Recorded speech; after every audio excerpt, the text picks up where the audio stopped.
Hello students, today let us discuss the fresh topics of the Hindu newspaper analysis, and there are few important topics regarding the polity, regarding economy as well. Let us see few important topics of today's news. I hope you are doing well and just analyze the daily current affairs of Hindu newspaper, and I am there for you to teach the Hindu newspaper. So let us start the few topics that has been covered from your Hindu newspaper analysis. ಈ ಎಲ್ಲ ನ್ಯೂಸ್ಗಳು important for your exam purpose. Firstly regarding the presidential references, ನಿನ್ನೆಯಿಂದ ನಾವು ಇದನ್ನ ನೋಡ್ತಾನೆ ಇದ್ದೀವಿ, that regarding the presidential references as well. Already presidential references ಬಗ್ಗೆ ನಿನ್ನೆ ಡೀಟೇಲ್ ಆಗಿ ಒಂದು ವಿಡಿಯೋ ಮಾಡಿ ಕರೆಂಟ್ ಅಫೇರ್ಸ್ ಬಗ್ಗೆ ಹಾಕಿದ್ದೀರಿ. ಅಂಡ್ ಇವತ್ತಿಂದು ಏನೋ ಅಂತಂದ್ರೆ ಸುಪ್ರೀಂ ಕೋರ್ಟ್ ಏನ್ ಹೇಳಿದೆ ಅಂದ್ರೆ ರಿಗಾರ್ಡಿಂಗ್ ದ ಪ್ರೆಸಿಡೆನ್ಷಿಯಲ್ ರೆಫರೆನ್ಸಸ್, ಇದನ್ನ ನಾನು ಅಬ್ಸಲ್ಯೂಟ್ ಪವರ್ ಆಗಿ ನಿಮ್ಗೆ ನೀಡಿರೋದಲ್ಲ, ಮಿನಿಸ್ಟ್ರಿ ಆಫ್ ಹೋಮ್ ಅಫೇರ್ಸ್ ನವರೇ ಒಂದು OM ಆಫೀಸ್ ಆಫ್ ಮೆಮೊರಾಂಡಮ್ ನ ನಮಗೆ ಮುಂಚೆನೆ ಸಲ್ಲಿಕೆ ಮಾಡಿದ್ರು. ಬೇಸ್ಡ್ ಆನ್ ದಾಟ್ ನಾವು ಈ ಒಂದು ನಿರ್ಧಾರವನ್ನ ತಗೊಂಡು ಆ ಜಜ್ಮೆಂಟ್ ಅನ್ನ ಹೊರಡಿಸ್ಬೇಕಾಗಿತ್ತು ಅಂತ ಹೇಳಿ Supreme Court has told. Let us see the today's topic. Firstly, okay, Supreme Court 3 months timeline in governor's verdict was adopted from center's own guidelines, that is given by the Ministry of Home Affairs.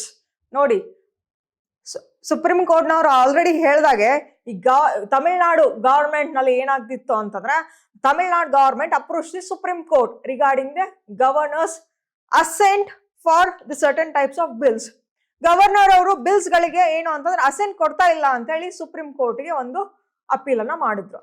ಅವಾಗ ಏನಾಯ್ತು ಅಂತಂದ್ರೆ supreme court has given a verdict that the president and also the governor should give the assent within 3 months of time for the state government's bill. State government ಬಿಲ್ಗಳ ಬಗ್ಗೆ 3 ತಿಂಗಳ ಅಡಿಯಲ್ಲಿ ಏನು ಅಂತಂದ್ರೆ ಅದನ್ನ ರಿವ್ಯೂ ಮಾಡಿ ಅವರು ಒಂದು ಅಸೆಂಟ್ ನ ಕೊಡ್ಬೇಕು. ಅದು ಏನಾದ್ರೂ ಆ ಬಿಲ್ ರಿಟರ್ನ್ ಮಾಡಿದ್ರು ಅಂದ್ರೆ ವಿದಿನ್ 1 month ನಲ್ಲಿ ಮತ್ತೆ ಅದಕ್ಕೆ ಅಸೆಂಟ್ ನ ಕೊಡ್ಲೇಬೇಕು ಅಂತ ಹೇಳಿ ಆಲ್ರೆಡಿ ಸುಪ್ರೀಂ ಕೋರ್ಟ್ ಹೇಳಿತ್ತು. ಸುಪ್ರೀಂ ಕೋರ್ಟ್ ಯಾವ್ಯಾವ ಒಂದು ಆರ್ಟಿಕಲ್ ನ ಬಳಕೆ ಮಾಡಿಕೊಂಡು ಈ ವರ್ಡಿಕ್ಟ್ ನ ಸಲ್ಲಿಕೆ ಮಾಡಿತ್ತು ಅಂದ್ರೆ Article 142. Article 142. Okay, let us see the Article 142. What does this Article 142 tells about?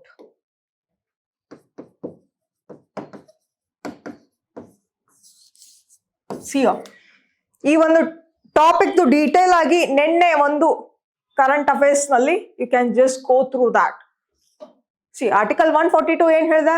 The Supreme Court is having the complete power, complete justice. It will give the complete justice in any matter for the officials. ಯಾರೇ official ಆಗಿರ್ಲಿ, ಈ ಒಂದು complete justice ಅನ್ನ ಒದಗಿಸುವಂತ ಒಂದು ಅವಕಾಶ ಈ ಒಂದು article 142 ಅಡಿಯಲ್ಲಿ ಸುಪ್ರೀಂ ಕೋರ್ಟ್ ಏನೇ ಒಂದು ನಿರ್ಧಾರವನ್ನ ತಗೊಳ್ತದೆ ಅಕಾರ್ಡಿಂಗ್ ಟು ದಿ ಕಾನ್ಸ್ಟಿಟ್ಯೂಷನ್. ಆ ಕಾನ್ಸ್ಟಿಟ್ಯೂಷನ್ ಬೌಂಡ್ರಿನಲ್ಲೇ ಅದು ಏನ್ ಮಾಡ್ತದೆ ಅಂದ್ರೆ it will act for any matters. But the president has appealed for the supreme court regarding article 143.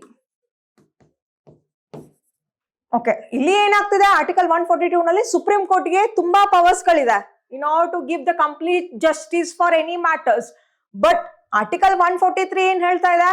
The president can seek the advice. The president can seek the advice from the Supreme Court. But it is not binding on the president. It is not binding on the president. ಅದನ್ನ ಆ ಒಂದು advice ಅನ್ನ ಅದೇ ತರ ನಡ್ಕೊಳ್ಬೇಕು ಅಂತ ಹೇಳಿ ಎಲ್ಲೂ ಕೂಡ ಕಾನ್ಸ್ಟಿಟ್ಯೂಷನ್ ಅಲ್ಲಿ ಕೊಟ್ಟಿಲ್ಲ. It is not binding. That whatever the advice given in any matters regarding any public importance ಅಂತ ಆಗಿರ್ಬೋದು, ಪ್ರೀ ಕಾನ್ಸ್ಟಿಟ್ಯೂಷನಲ್ ಮ್ಯಾಟರ್ಸ್ ಆಗಿರ್ಬೋದು, ಪೋಸ್ಟ್ ಕಾನ್ಸ್ಟಿಟ್ಯೂಷನಲ್ ಮ್ಯಾಟರ್ಸ್ ಆಗಿರ್ಬೋದು, ಎನಿ ಆರ್ಡರ್ ಆಫ್ ಲಾ ಬಗ್ಗೆ ಆಗಿರ್ಬೋದು, ಏನಾದ್ರೂ ಈ ತರ ಕ್ವಶನ್ಸ್ ಗಳು ಅರೈಸ್ ಆಯ್ತು ಅಂತಂದ್ರೆ there is any kind of confusion for the president can take the advice from the Supreme Court. ತಗೊಳ್ಬಹುದು. But whatever the advice given by the Supreme Court, that is not binding on the president. ಮತ್ತೆ ಇಲ್ಲಿ time limit ಕೂಡ ಬರೋದಿಲ್ಲ.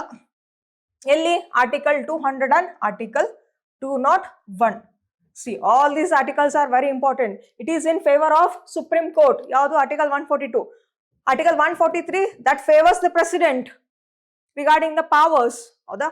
Next article 200 and article 201 we have discussed yesterday. Along with that, article 361. Article 200 ಯಾವ್ಯಾವ articles favour ಆಗಿದಾವೆ governor president ಗಳಿಗೆ ಅಂತಂದ್ರೆ article 200, article 201, article 361 and article 143 for the president. All these articles are in favor for the president and also few articles are favor for the governor in this articles. ಹೌದಾ? ಇಲ್ಲಿ article 200 ಏನ್ ಹೇಳ್ತದೆ? Article 200 tells that it is having 3 options for the governor or president. ಏನಿದೆ ಗವರ್ನರ್ಗೆ? He can give the assent. The governor can give the assent for the bill, or the governor can withhold the bill, or else the governor can return the bill for reconsideration or for amending that bill again back for the houses, respective state legislature house. ಹೌದಾ? ಅಲ್ಲಿ first stage ನಲ್ಲಿ ಏನಾಗ್ತದೆ? ಹೌಸ್ಗಳು state legislative assembly ಇತ್ತು, ಬರೀ ಒಂದು state legislative assembly ಇತ್ತು ಅಂದ್ರೆ state legislative ಅಸೆಂಬ್ಲಿನಲ್ಲಿ ಮಾತ್ರ ಅದನ್ನ ಪಾಸ್ ಮಾಡಿ ಗವರ್ನರ್ಗೆ ಸೆಂಡ್ ಮಾಡ್ತಿದ್ರು. Or else if there is 2 houses, state legislative assembly as well as state legislative council, MLA ಹೊಂದಿರುವಂತ ಒಂದು ಮನೆ, ಇನ್ನೊಂದು MLC ಹೊಂದಿರುವಂತ ಇನ್ನೊಂದು ಸದನ. ಎರಡೂ ಸದನಗಳಲ್ಲೂ ಕೂಡ ಪಾಸ್ ಆಗಿ ಅದು ಫಸ್ಟ್ ಸ್ಟೇಜ್ ನಲ್ಲಿ ಏನಾದ್ರೂ ಗವರ್ನರ್ಗೆ ಹೋಗಿತ್ತು ಅಂದ್ರೆ ಅವರು ಅದನ್ನ ರಿಟರ್ನ್ ಕೂಡ ಮಾಡುವಂತ ಚಾನ್ಸಸ್ ಇರ್ತದೆ. For amending or for not amending also ಏನ್ ಮಾಡಿಫಿಕೇಶನ್ ಬೇಕಾಗಿತ್ತು ಅಂದ್ರೆ ಕಳಿಸಿರ್ತಾರೆ. But again second time pass ಆಯ್ತು ಮತ್ತೆ ಅಂತಂದ್ರೆ ಸೆಕೆಂಡ್ ಟೈಮ್ ಆ ಬಿಲ್ ಪಾಸ್ ಆದ್ಮೇಲೆ ಮತ್ತೆ ಅದನ್ನ ಗವರ್ನರ್ಗೆ ಸೆಂಡ್ ಮಾಡಿದ್ರು ಅಂದ್ರೆ at hook or crook he should give the assent. ಈ ತರ ಆಲ್ರೆಡಿ ಸ್ಟಾಟಿಕ್ ನಲ್ಲಿ ಓದಿದೀರಾ. ಬಟ್ ಸುಪ್ರೀಂ ಕೋರ್ಟ್ ಏನ್ ಹೇಳಿತ್ತು ರೀಸೆಂಟ್ ವರ್ಡಿಕ್ಟ್ ನಲ್ಲಿ April 8 ಏನ್ ಹೇಳಿತ್ತು ಅಂದ್ರೆ the governor should give the asset and also the president should give the assent for the state subjects or for the state bills within 3 months of time. Withhold ಮಾಡೋಕ್ಕೂ ಕೂಡ period ಎಷ್ಟು? Only 3 months, not 6 months or 1 year. ಈ ತರ lapse ಆಗಬಾರ್ದು ಅಂತ ಹೇಳಿ. ಹೌದಾ? And returning the bill, ಆ ಬಿಲ್ ರಿಟರ್ನ್ ಆಗಿ ಮತ್ತೆ ಬಂತು ಪಾಸ್ ಆಗಿ 2 ಹೌಸಸ್ ಆರ್ 1 ಹೌಸ್ ಇಂದ ಅಂದ್ರೆ only 1 month is there to give the assent. Return ಆಗಿ ಮತ್ತೆ ಪಾಸ್ ಆಗಿ ಬಂದಿತ್ತು ಅಂದ್ರೆ only 1 month, but assent or withholding ನಲ್ಲಿ 3 months ಟೈಮ್ ಇರ್ತದ ಪ್ರೆಸಿಡೆಂಟ್ಗೆ ಗವರ್ನರ್ಗೆ. This we have studied yesterday. 201 article 201 we have discussed. Article 201 ಏನ್ ಹೇಳ್ತದೆ? ಆರ್ಟಿಕಲ್ 201 ನೋಡಿ, there will be certain bills that is used for to become the act by the president's assent itself. ಹೌದಾ? ಕೆಲವೊಂದಿಷ್ಟು bills ಗಳು ಇರ್ತವೆ ಈ ಸ್ಟೇಟ್ಸ್ ಗಳಲ್ಲಿ. Okay, States ಗಳಲ್ಲಿ ನಮ್ಮ ರಾಜ್ಯಗಳಲ್ಲಿ ಕೆಲವೊಂದಿಷ್ಟು ಬಿಲ್ಸ್ ಗಳು ಪಾಸ್ ಆಗಿರ್ತವೆ ಅವರ ಒಂದು ಹೌಸ್ ನಲ್ಲಿ. ಆ ಬಿಲ್ಸ್ ಗಳು ಪಾಸ್ ಆದ್ಮೇಲೆ it will be send for the governor. ಅವರು ಒಂದು ಹೌಸಸ್ ಗಳಲ್ಲಿ ಅಥವಾ ಹೌಸ್ ನಲ್ಲಿ ಪಾಸ್ ಆಯ್ತು ಅಂತಂದ್ರೆ it will be send for the governor. Governor will send this bill for the president to reconsider it. Okay, governor will send for the president regarding that bill to reconsider that bill. ಏನಕ್ಕೆ ಅಂದ್ರೆ ಕೆಲವೊಂದಿಷ್ಟು special bills ಗಳು ಇರ್ತವೆ, ಅದನ್ನ ಪ್ರೆಸಿಡೆಂಟ್ಗೆ ಕಳಿಸ್ಬೇಕು. President ಅವ್ರು ಏನ್ ಮಾಡ್ಬೇಕು? ಅಸೆಂಟ್ ನ ಕೊಡ್ಬೇಕು. ಅಸೆಂಟ್ ಎಷ್ಟು ದಿನದಲ್ಲಿ ಕೊಡ್ಬೇಕು? ಇದು 90 days, ದಟ್ ಈಸ್ 3 months. ಈ ತರ ಟೈಮ್ ಬೌಂಡ್ರಿನ ಫಿಕ್ಸ್ ಇರಲೇ ಇಲ್ಲ ನಮ್ಮ ಕಾನ್ಸ್ಟಿಟ್ಯೂಷನ್ ಅಲ್ಲಿ. There was no time limit or time boundary regarding the giving the assent for the bill for the governor as well as president. ಈ ತರ ಆಗಿರೋದ್ರಿಂದ ಈ ಒಂದು ನ್ಯೂಸ್ ತುಂಬಾ ಇಂಪಾರ್ಟೆಂಟ್ ಆಗಿದೆ. ಇದಕ್ಕೆ ಏನ್ ಹೇಳಿದ್ದಾರೆ ಸುಪ್ರೀಂ ಕೋರ್ಟ್ನವರು ಅಂತಂದ್ರೆ, ಸುಪ್ರೀಂ ಕೋರ್ಟ್ ಹ್ಯಾಸ್ ಟೋಲ್ಡ್, ನೋಡಿ, you will see how. However, the Supreme Court's on April 8th judgment made it clear that it was merely adopting the guidelines of the central office.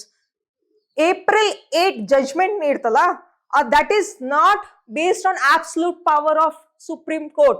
Supreme Court absolute power ಇಂದ ಕೊಟ್ಟಿಲ್ಲ ಅದು judgment ನ. That was based on the guidelines given by the Ministry of Home Affairs. Ministry of Home Affairs ಅವರು 2 ಬಾರಿ guidelines ನ ಕೊಟ್ಟಿದ್ರು. ಯಾವಾಗ? 2016 ನಲ್ಲಿ. ಆ 2016 ನಲ್ಲಿ ಕೊಟ್ಟಿರುವಂತ ಗೈಡ್ಲೈನ್ಸ್ ಗಳನ್ನ ಫಾಲೋ ಇವಾಗ ಮಾಡಿದ್ರು. That was the topic. See how.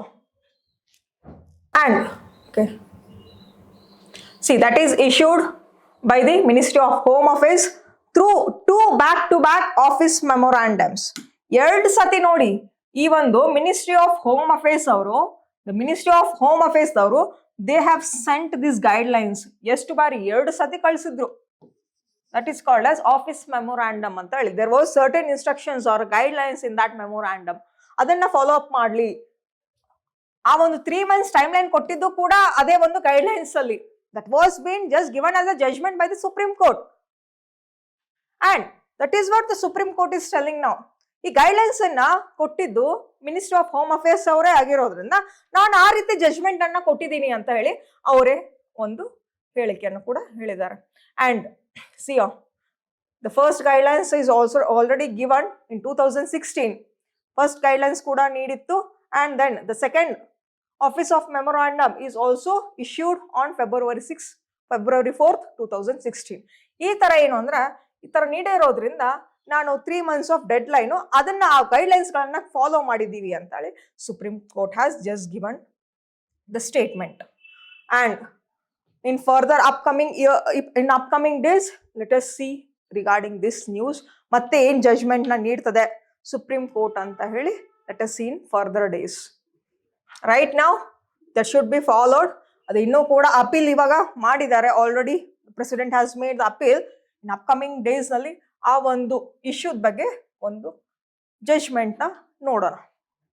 Next topic ಯಾವುದು ಅಂತಂದ್ರೆ, the next topic is supreme court strikes down retrospective environmental clearances. C, some of the few construction companies and some of the different building projects ಗಳು ನೋಡಿ, ಇವಾಗ building projects ಗಳು ಮತ್ತೆ construction ಕಂಪನಿದವರು ಅವೆಲ್ಲ private ಕಂಪನೀಸ್ಗಳು, they should take the environmental clearances from the ministry. Environment clearances ನ ತಗೊಳ್ಬೇಕು. ಲೈಕ್ ಎಷ್ಟು ಎನ್ವೈರನ್ಮೆಂಟ್ ಪೊಲ್ಯೂಷನ್ ಆಗ್ತದೆ ಅವರ ಒಂದು ಪ್ರಾಜೆಕ್ಟ್ ಇಂದ ಅಥವಾ ಅವರ ಒಂದು ಕಟ್ಟುವಂತ ಒಂದು ಯಾವುದೋ ಒಂದು ಕನ್ಸ್ಟ್ರಕ್ಷನ್ ಕಂಪನಿಯಿಂದ ಅಂತ ಹೇಳಿ ಅದೆಲ್ಲವನ್ನ ತಗೊಳ್ಬೇಕು. ಫ್ಯಾಕ್ಟ್ರಿ ಆಗಿರ್ಲಿ and also the companies, setupping of companies ಆಗಿರ್ಲಿ ತಗೊಳ್ಳೇಬೇಕು. ಅಂತಂದ್ರೆ ಅದು ಎನ್ವೈರನ್ಮೆಂಟಲ್ ಕ್ಲಿಯರೆನ್ಸಸ್ ನ ತಗೊಳ್ಳೇಬೇಕು. ಏನಾಗ್ತಾ ಇತ್ತು ಅಂದ್ರೆ, ಈ ಕನ್ಸ್ಟ್ರಕ್ಷನ್ ಕಂಪನಿನವರು, these construction companies they use the old environmental clearances for setting up the new companies or a new construction buildings. ಇವಾಗ ಆಲ್ರೆಡಿ ಒಂದು ಬಿಲ್ಡಿಂಗ್ ಅನ್ನ ಆಲ್ರೆಡಿ ಎಸ್ಟಾಬ್ಲಿಷ್ ಮಾಡಿದಾರೆ, ಒಂದು ಸ್ಟ್ರಕ್ಚರ್ ಅನ್ನ ಒಂದು ಕಂಪ್ಲೀಟ್ ಮಾಡಿದ್ದಾರೆ ಅಂದ್ಮೇಲೆ ಆಕೆ ಒಂದು ಎನ್ವೈರನ್ಮೆಂಟಲ್ ಕ್ಲಿಯರೆನ್ಸ್ ಬೇಕೇ ಬೇಕು. ಇವ್ರು ಏನ್ ಮಾಡ್ತಾ ಇದ್ರು ಅಂದ್ರೆ, in order to extend that construction, in order to make one new project, ಅದೇ ಓಲ್ಡ್ ಎನ್ವೈರನ್ಮೆಂಟಲ್ ಕ್ಲಿಯರೆನ್ಸ್ ಅದೇ ಒಂದು ಡೇಟಾನ ಏನ್ ಮಾಡ್ತಾ ಇದ್ರು ಅಂದ್ರೆ, they use to upload that itself. ಮತ್ತೆ ಅದನ್ನ ಮರುಬಳಕೆ ಮಾಡ್ತಿದ್ರು. There was no renewing of that clearance. ಆ ಕ್ಲಿಯರೆನ್ಸ್ ನ ರಿನ್ಯೂವಬಲ್ ಮಾಡ್ಬೇಕು, ರಿನ್ಯೂ ಮಾಡ್ತಾನೆ ಇರಬೇಕು. ಆ ರಿನ್ಯೂ ಮಾಡ್ತಾನೆ ಇರ್ಲಿಲ್ಲ ಇವರು. ಮತ್ತೆ ಅದೇ ಒಂದು ಓಲ್ಡ್ ಎನ್ವೈರನ್ಮೆಂಟಲ್ ಕ್ಲಿಯರೆನ್ಸಸ್ ನ ತಗೊಂಡು ಮತ್ತೆ ಒಂದು ನ್ಯೂ ಒಂದು ಕಂಪನಿ ಅಥವಾ ಒಂದು ಬಿಲ್ಡಿಂಗ್ಸ್ ಅಥವಾ ಫ್ಯಾಕ್ಟ್ರಿನ ಎಸ್ಟಾಬ್ಲಿಷ್ ಮತ್ತೆ ಮಾಡ್ತಾ ಇದ್ರು. And that was a huge drawback for becoming the more air pollution and noise pollution also. ಅದಕ್ಕೆ ಸುಪ್ರೀಂ ಕೋರ್ಟ್ನವ್ರು ಏನ್ ಹೇಳಿದ್ರು ನೋಡಿ, ಇಟ್ ಸ್ಟ್ರೈಕ್ಸ್ ಡೌನ್ ಏನು ರೆಟ್ರೋಸ್ಪೆಕ್ಟಿವ್ ಎನ್ವೈರನ್ಮೆಂಟಲ್ ಕ್ಲಿಯರೆನ್ಸಸ್. ರೆಟ್ರೋಸ್ಪೆಕ್ಟಿವ್ ಅಥವಾ ಎಕ್ಸ್ಪೋಸ್ಟ್ ಫ್ಯಾಕ್ಟೋ ಅಂತ ಕರಿತೀವಿ. ಎಕ್ಸ್ಪೋಸ್ಟ್ ಫ್ಯಾಕ್ಟೋ ಅಂತಂದ್ರೆ ನೀವು ಆಗಿರುವಂತ ಒಂದು ಕ್ಲಿಯರೆನ್ಸಸ್ ಆಗಿರ್ಲಿ ಆಲ್ಸೋ ಲೈಸೆನ್ಸಸ್ಗಳಾಗಿರ್ಲಿ ಅದನ್ನ ಮತ್ತೆ ಮರುಬಳಕೆ ಮಾಡುವಾಗಿಲ್ಲ. ಮತ್ತೆ ಏನು ಅಂತಂದ್ರೆ ಅದನ್ನ ಮತ್ತೆ ರಿನ್ಯೂ ಮಾಡ್ಕೊಳ್ಳೇಬೇಕಾಗ್ತದೆ. That is what here Supreme Court is telling. The Supreme Court on Friday held that the grant of ex post facto or retrospective, ಎರಡು meaning same, ex post facto or retrospective, ಇದನ್ನೆಲ್ಲ ಓದ್ಕೊಂಡಿರ್ತೀರಾ ಅಂದ್ರೆ article ಯಾವ್ದು ಓದ್ಕೊಂಡಿರ್ತೀರಾ? Article ಯಾವ್ದ್ರಲ್ಲಿ? Just comment regarding in polity ನಲ್ಲಿ fundamental rights, specially fundamental rights ನಲ್ಲಿ no ex post facto law ಅಂತ ಹೇಳೋ ಒಂದು ಓದ್ಕೊಂಡಿದ್ದೀರಾ. Just tell me the meaning of ex post facto law, or else in which article that you have used no ex post facto law in fundamental rights. See, ex post facto ಅಂತಂದ್ರೆ or retrospective ಅಂತಂದ್ರೆ ಆ ಒಂದು old clearances R licence ಏನೇ ಒಂದು datas ಆಗಿರ್ಲಿ ಅದನ್ನ ಡಾಕ್ಯುಮೆಂಟ್ಸ್ಗಳನ್ನ ಮತ್ತೆ ನೀವು ಮರುಬಳಕೆ ಮಾಡ್ಕೊಳ್ಬಾರ್ದು ಅಂತ ಹೇಳಿ. That is what they have given here. ಏನಕ್ಕೆ? By the centre to building projects and constructions gross illegally and anathema against the courts must be down heavily. See ನೋಡಿ, ಇಲ್ಲಿ ಮೆಟ್ರೋಪಾಲಿಟನ್ ಸಿಟೀಸ್ ನಲ್ಲಿ construction of buildings and factories ಕಂಪ್ನೀಸ್ಗಳು ತುಂಬಾ ಜಾಸ್ತಿ setup ಮಾಡೋದ್ರಿಂದ air pollution, noise pollution ಎಲ್ಲನೂ ಕೂಡ ಜಾಸ್ತಿ ಆಗ್ತಾ ಬರ್ತದೆ. ಅದಕ್ಕೆ ಏನು ಅಂದ್ರೆ ಸುಪ್ರೀಂ ಕೋರ್ಟ್ ಹೇಳಿದೆ, ಹೊಸ ಗೈಡ್ಲೈನ್ಸ್ ಗಳನ್ನೇ ಫಾಲೋ ಮಾಡಬೇಕು. ಒಂದು ಹೊಸ ಎನ್ವೈರನ್ಮೆಂಟಲ್ ಕ್ಲಿಯರೆನ್ಸ್ ನೇ ತಗೊಂಡು ನೀವೇನ್ ಮಾಡ್ಬೇಕು, ಪರ್ಮಿಷನ್ ತಗೊಳ್ಬೇಕು for construction purpose for any projects ಗಳಿಗೆ. ಓಲ್ಡ್ ಎನ್ವೈರನ್ಮೆಂಟಲ್ ಕ್ಲಿಯರೆನ್ಸಸ್ ಗಳನ್ನ ಅದನ್ನೇ ಮರುಬಳಕೆನ ಮಾಡಬೇಡಿ ಅಂತ ಹೇಳಿ. ಇವಾಗ ನೋಡಿ, ಎನ್ವೈರನ್ಮೆಂಟ್ ಕ್ಲಿಯರೆನ್ಸಸ್ ಒಂದು ಯಾವುದೋ ಒಂದು 2010 ಅಲ್ಲಿ ಅದನ್ನ ಕ್ಲಿಯರೆನ್ಸ್ ತಗೊಂಡವ್ರೆ ಫಾರ್ ಎನಿ ಎಕ್ಸ್ ಪ್ರಾಜೆಕ್ಟ್. ಈ ಎಕ್ಸ್ ಪ್ರಾಜೆಕ್ಟ್ ಆಲ್ರೆಡಿ ಸ್ಟಾರ್ಟ್ ಆಗಿದೆ, ಹೌದಾ? ಇದನ್ನ ರಿನ್ಯೂ ಮಾಡಬೇಕು ಅಥವಾ ಎಕ್ಸ್ಪಾಂಡ್ ಮಾಡಬೇಕು ಮತ್ತೆ ಅಲ್ಲೇ ಇನ್ನೊಂದು ಒಂದು ನ್ಯೂ ಬಿಲ್ಡಿಂಗ್ ಆರ್ ಕನ್ಸ್ಟ್ರಕ್ಷನ್ ಮಾಡಬೇಕು ಅಂತಂದಾಗ ದಿಸ್ ಇಸ್ ಆಲ್ರೆಡಿ 2025, ಹೌದಾ? 2025 ನಲ್ಲಿ ಏನೇ ಒಂದು ಇದನ್ನ ರಿನೋವೇಟ್ ಮಾಡಬೇಕು ಆರ್ ಎಕ್ಸ್ಟೆನ್ಷನ್ ಮಾಡಬೇಕು, ಮತ್ತೆ ರಿಪೇರ್ ಮಾಡಬೇಕು, ಮೇಂಟೆನೆನ್ಸ್ ಮಾಡಬೇಕು ಅಂದ್ರೆ ಈ ಒಂದು ಓಲ್ಡ್ ಎನ್ವೈರನ್ಮೆಂಟಲ್ ಕ್ಲಿಯರೆನ್ಸ್ ನ ಅದನ್ನ ರಿನ್ಯೂ ಮಾಡಬೇಕು, ಆಡಿಟ್ ಮಾಡಬೇಕು, ಮತ್ತೆ ಆಡಿಟಿಂಗ್ ಮಾಡಿಸಿ ಲೈಸೆನ್ಸ್ ನ ಪಡ್ಕೊಳ್ಬೇಕು. ಇವ್ರು ಏನ್ ಮಾಡೋರು ಅಂತಂದ್ರೆ ಈ ಓನರ್ಸ್ಗಳು, ಬಿಲ್ಡಿಂಗ್ ಪ್ರಾಜೆಕ್ಟ್ಸ್ ಗಳು ಓನರ್ಸ್ ಆಗಿರ್ಲಿ, ಕನ್ಸ್ಟ್ರಕ್ಷನ್ ಕಂಪನಿ ಓನರ್ಸ್ ಗಳಾಗಿರ್ಲಿ, ಇದೇ ಒಂದು ಓಲ್ಡ್ ಡೇಟಾನೇ ತಗೊಂಡಿರ್ತಾರೆ ಅಲ್ವಾ. This was been used in a new project. ಆ ನ್ಯೂ ಪ್ರಾಜೆಕ್ಟ್ ಗಳು ಸ್ಟಾರ್ಟ್ ಮಾಡೋಕ್ಕೂ ಕೂಡ ಈ ಓಲ್ಡ್ ಕ್ಲಿಯರೆನ್ಸಸ್ ಗಳನ್ನ ಯೂಸ್ ಮಾಡ್ಕೊಳ್ತಿದ್ರು. That is why the Supreme court has given these kind of guidelines. And this is one of the issue that you will study here.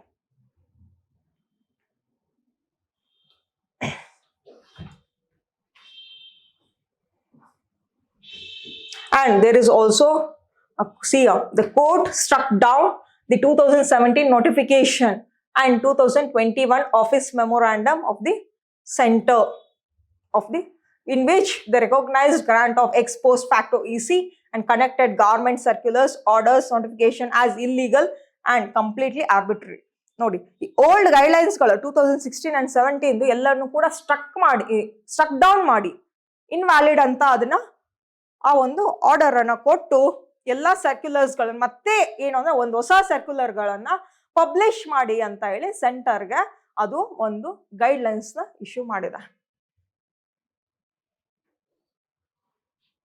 The next topic is regarding the ingredient to turn around nutrition outcomes. See, this is very important for your mains perspective. This comes in a social issues, ಹೌದಾ? Social issues ನಲ್ಲಿ ನೋಡಿ, especially regarding the nutrition, woman ಗಳಿಗೆ ತುಂಬಾ ಕಡಿಮೆ ಇರ್ತದೆ. There is less nutrition for a woman than a man. ಅದು ಎಷ್ಟು percentage ಇದೆ, ಅದು ಡೀಟೇಲ್, ಎಸ್ಪೆಷಲಿ ದ ಡೇಟಾ ಯಾರು ಪಬ್ಲಿಷ್ ಮಾಡಿದ್ರು ಎಷ್ಟು ಪರ್ಸೆಂಟೇಜ್ ನ್ಯೂಟ್ರಿಷನ್ ಕಡಿಮೆ ಇದೆ ಅಂತ ಹೇಳಿ, let us see in this edition. This is editorial topic. See, for nutrition, for making the high nutritional level in the country for the each citizens, ನಮ್ಮಲ್ಲಿ various types of schemes ಗಳನ್ನ central government ಈ states government ಗಳು ಕೂಡ launch ಮಾಡಿದಾವೆ. You have already known regarding some of these important schemes. ಯಾವುದು? Food security act 2013. ಆ food security act 2013 ನಲ್ಲಿ ಏನ್ ಮಾಡಿದ್ರು ಅಂತಂದ್ರೆ, ಈ ಒಂದು priority house holders like BPL card holders and also Antyodaya card holders ಗಳಿಗೆ ಒಂದು ಫುಡ್ ಗ್ರೇನ್ಸ್ ನ ಡಿಸ್ಟ್ರಿಬ್ಯೂಷನ್ ಮಾಡಿದ್ರು through the help of PDS ಅಂತ ಕರಿತೀವಿ, public distribution system. With the help of this public distribution system, round about 80 million people, 800 million people, that is 80 crore. Nammalli out of 145 crore, the population of India is 145 crore. Adralli out of 145 crore, 80 crore of the people are BPL card holders. Nodi. This is one of the important initiation taken by the government of India with the help of Food Security Act. World ನಲ್ಲೇ largest food distribution ಮಾಡೋದು ಅಂತಂದ್ರೆ ಅದು India, for the poor people and also for the middle class people, in order to increase the nutrition level of the people of India. And along with that ನೋಡಿ ಇಲ್ಲಿ the analysis of India's free food grain program ಯಾವುದು ಇದೆ, public distribution system ಅಂತ ಕರಿತೀವಿ, PDS. ಈ ration ಶಾಪ್ಗಳಲ್ಲಿ every month ಏನ್ ಮಾಡ್ತಾರೆ, ಗೋಧಿ ಮತ್ತು ಅಕ್ಕಿಯನ್ನ ವಿತರಣೆ ಮಾಡ್ತಾ ಬರ್ತಾರೆ. That is what regarding this. And around 80 crore of the people are using this scheme. ಅದು ಇಷ್ಟೆಲ್ಲ ಕೊಟ್ಟರು ಕೂಡ ಇನ್ನೂ ಕೂಡ ನಮ್ಮ ಇಂಡಿಯಾದಲ್ಲಿ ಹಂಗರ್ ಅಂಡ್ ಮಾಲ್ ನ್ಯೂಟ್ರಿಷನ್ ಇನ್ನೂ ಕೂಡ ಇದೆ. ಇಷ್ಟೆಲ್ಲ BPL ಆಗಿರ್ಲಿ, ಅಂತ್ಯೋದಯ ಕಾರ್ಡ್ ಹೋಲ್ಡರ್ಸ್ ಆಗಿರ್ಲಿ, ಅಂತ್ಯೋದಯ ಕಾರ್ಡ್ ಹೋಲ್ಡರ್ಸ್ ಇರೋರ್ಗೆ poorest of the poor people ಅಂತ ಕರಿತೀವಿ. They will provide round about 35 kg of food grains for the Antyodaya card holders. ಈ ಅಂತ್ಯೋದಯ ಕಾರ್ಡ್ ಹೋಲ್ಡರ್ಸ್ಗೆ 35 kg ಫುಡ್ ಗ್ರೇನ್ಸ್ ಗಳನ್ನ, ಬೇಳೆ ಕಾಳುಗಳನ್ನ ವಿತರಣೆ ಮಾಡ್ತಾರೆ ಪ್ರತಿ ಮಂತ್. ಅದರ ಜೊತೆಗೆ ಕೆಲವೊಂದಿಷ್ಟು ಸ್ಕೀಮ್ಸ್ ಗಳಿದೆ, ಮಿಡ್ ಡೇ ಮೀಲ್ ಅಂತ ಹೇಳಿ for the students, for the children, mid day meal ಅಂತ ಆಗಿರ್ಬೋದು. ಅಂಡ್ ಕೆಲವೊಂದಿಷ್ಟು ಈ ಒಂದು ಹೆಣ್ಣು ಮಕ್ಕಳಿಗೆ ನೋಡಿ, ಸ್ಪೆಷಲಿ ಹೆಣ್ಣು ಮಕ್ಕಳಿಗೆ, those who are pregnant women and lactating women, ಅವ್ರಗಳಿಗೂ ಕೂಡ ಫುಡ್ ಗ್ರೇನ್ಸ್ ಆಗಿರ್ಲಿ ಅಂಡ್ ಎಗ್ ನ ಪ್ರೊವೈಡ್ ಮಾಡೋದಾಗಿರ್ಲಿ ಥ್ರೂ ದ ಅಂಗನವಾಡಿ ಕಾರ್ಯಕರ್ತಾಸ್, ಇವ್ರಗಳ ಜೊತೆಗೂ ಕೂಡ ಈ ತರ ಒಂದು ನ್ಯೂಟ್ರಿಷನ್ ಲೆವೆಲ್ ಹೆಚ್ಚಿಗೆ ಮಾಡೋಕೆ ಅಂತೇಳಿ ಕೆಲವೊಂದಿಷ್ಟು ಈ ತರ ಸ್ಕೀಮ್ಸ್ ಗಳನ್ನ ಕೂಡ ತಗೊಂಡ್ ಬಂದಿದ್ದಾರೆ. ಹೌದಾ? ಅಲಾಂಗ್ ವಿತ್ ದಟ್ ಇಷ್ಟೆಲ್ಲ ತಗೊಂಡ್ ಬಂದ್ರೂ ಕೂಡ ಇನ್ನೂ ಕೂಡ ನಮ್ಮಲ್ಲಿ ನ್ಯೂಟ್ರಿಷನ್ ಲೆವೆಲ್ ಇನ್ನೂ ಕಡಿಮೆ ಇದೆ. ಇನ್ನೂ ಹೆಣ್ಣು ಮಕ್ಕಳು ಎನೆಮಿಯಾ ಅನ್ನೋ ಡಿಸೀಸ್ ಇಂದ ಬಳಲ್ತಾ ಇದ್ದಾರೆ. Okay, see a very important schemes ಗಳು ಇದಾವೆ. Okay, let us see the very important schemes for raising the nutrition level of a woman. First, let us see the one scheme has been launched in 2018, that is regarding the malnutrition free India by 2022. 2018 to 2022 ಅನ್ನೋಷ್ಟರಲ್ಲಿ ನಾವು mall nutrition free ಆಗಿ ಮಾಡ್ಬೇಕು ನಮ್ಮ ಇಂಡಿಯಾವನ್ನ ಅಂತ ಹೇಳಿ ಒಂದು ಯಾವುದು scheme ನ ತಗೊಂಡ್ ಬಂದ್ರು. ಅದ್ರ ಹೆಸರೇ ಪೋಷಣ್ ಅಭಿಯಾನ್ ಅಂತ ಹೇಳಿ. Poshan Abhiyan, prime minister overarching scheme for holistic nourishment ಅಂತ ಹೇಳಿ, Poshan full form. This Poshan Abhiyan was been launched in 2018. ಅದ್ರದ್ದು ಏಮ್ ಏನು ಅಂತಂದ್ರೆ, the aim of this Poshan is to improve the nutrition for pregnant woman and lactating mothers and along with that for the adolescent girls also. Those girls just be in a puberty, ಅವ್ರಿಗೂ ಕೂಡ they used to provide the food grains and also they wanted to raise the nutrition level of the women's and also along with that for the young children. See, idr objective ಏನು ಅಂತಂದ್ರೆ pregnant women, lactating mothers, adolescent girls and also the young children ಗಳಿಗೆ nutrition level ಹೆಚ್ಚಿಗೆ ಮಾಡೋಕೆ ಅಂತೇಳಿ ಪೋಷಣ್ ಅಭಿಯಾನ ಅಡಿಯಲ್ಲಿ they used to provide the food grains and also they used to provide milk and egg also. See, this is very important. scheme that you can utilize in your mains answer writing.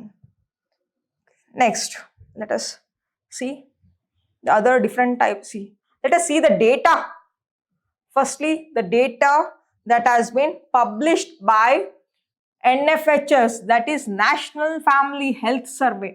National Family Health Survey ಒಂದು publish ಮಾಡ್ತು ರಿಪೋರ್ಟ್ನ. ಆ report ಅಲ್ಲಿ ಏನಿದೆ ಅಂತಂದ್ರೆ, see that report reveals round about 57% of the women in the age group of 15 to 49 years are anemic. RBC ಕೌಂಟೇ ಜಾಸ್ತಿ ಇಲ್ಲ, haemoglobin ಅನ್ನೋದು ತುಂಬಾ ಕಡಿಮೆ ಇದೆ ಈ ಒಂದು ಹೆಣ್ಣು ಮಕ್ಕಳಿಗೆ. ಹೌದಾ? ನೋಡಿ, out of 100 more than 50%, more than half of the population of women, ಅಂದ್ರೆ round about 57% of the women they are suffering from anemia.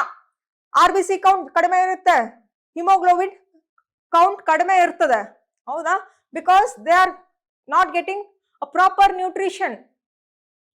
ಇವ್ರನ್ನ, ಈ ವಿಮೆನ್ಗಳನ್ನ ಮೆನ್ಗಳಿಗೆ ಕಂಪೇರ್ ಮಾಡಿದ್ರೆ, C it is half, less than half for the man. The man, C comparing with the woman, ಗಂಡ್ ಮಕ್ಕಳು ಎಷ್ಟು nutrition ಇಂದ ಬೆಳ್ತಾ ಇದ್ದಾರೆ ಅಂತಂದ್ರೆ, ನ್ಯೂಟ್ರಿಷನ್, ಅಂಡರ್ ನ್ಯೂಟ್ರಿಷನ್ ಅಥವಾ ಲೆಸ್ ನ್ಯೂಟ್ರಿಷನ್ ಇಂದ around about 26% of the men are suffering from less nutrition.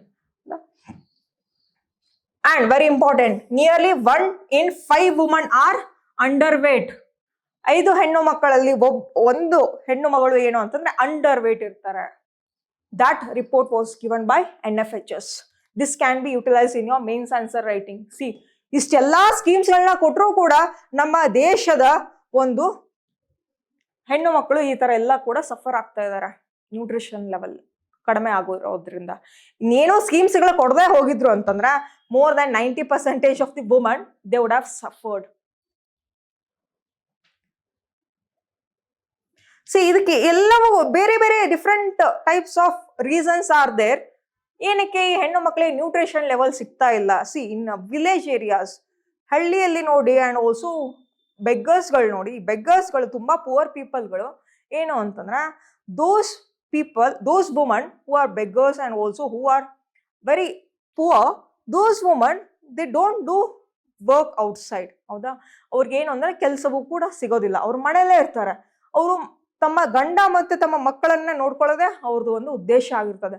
ಮನೆಗೆ ಬಂದಾಗ, ಗಂಡ ದುಡ್ದಿರುವಂತ ಗಂಡ ಮನೆಗೆ ಬಂದಾಗ, firstly she will serve the food for the husband and also she will feed for the children also.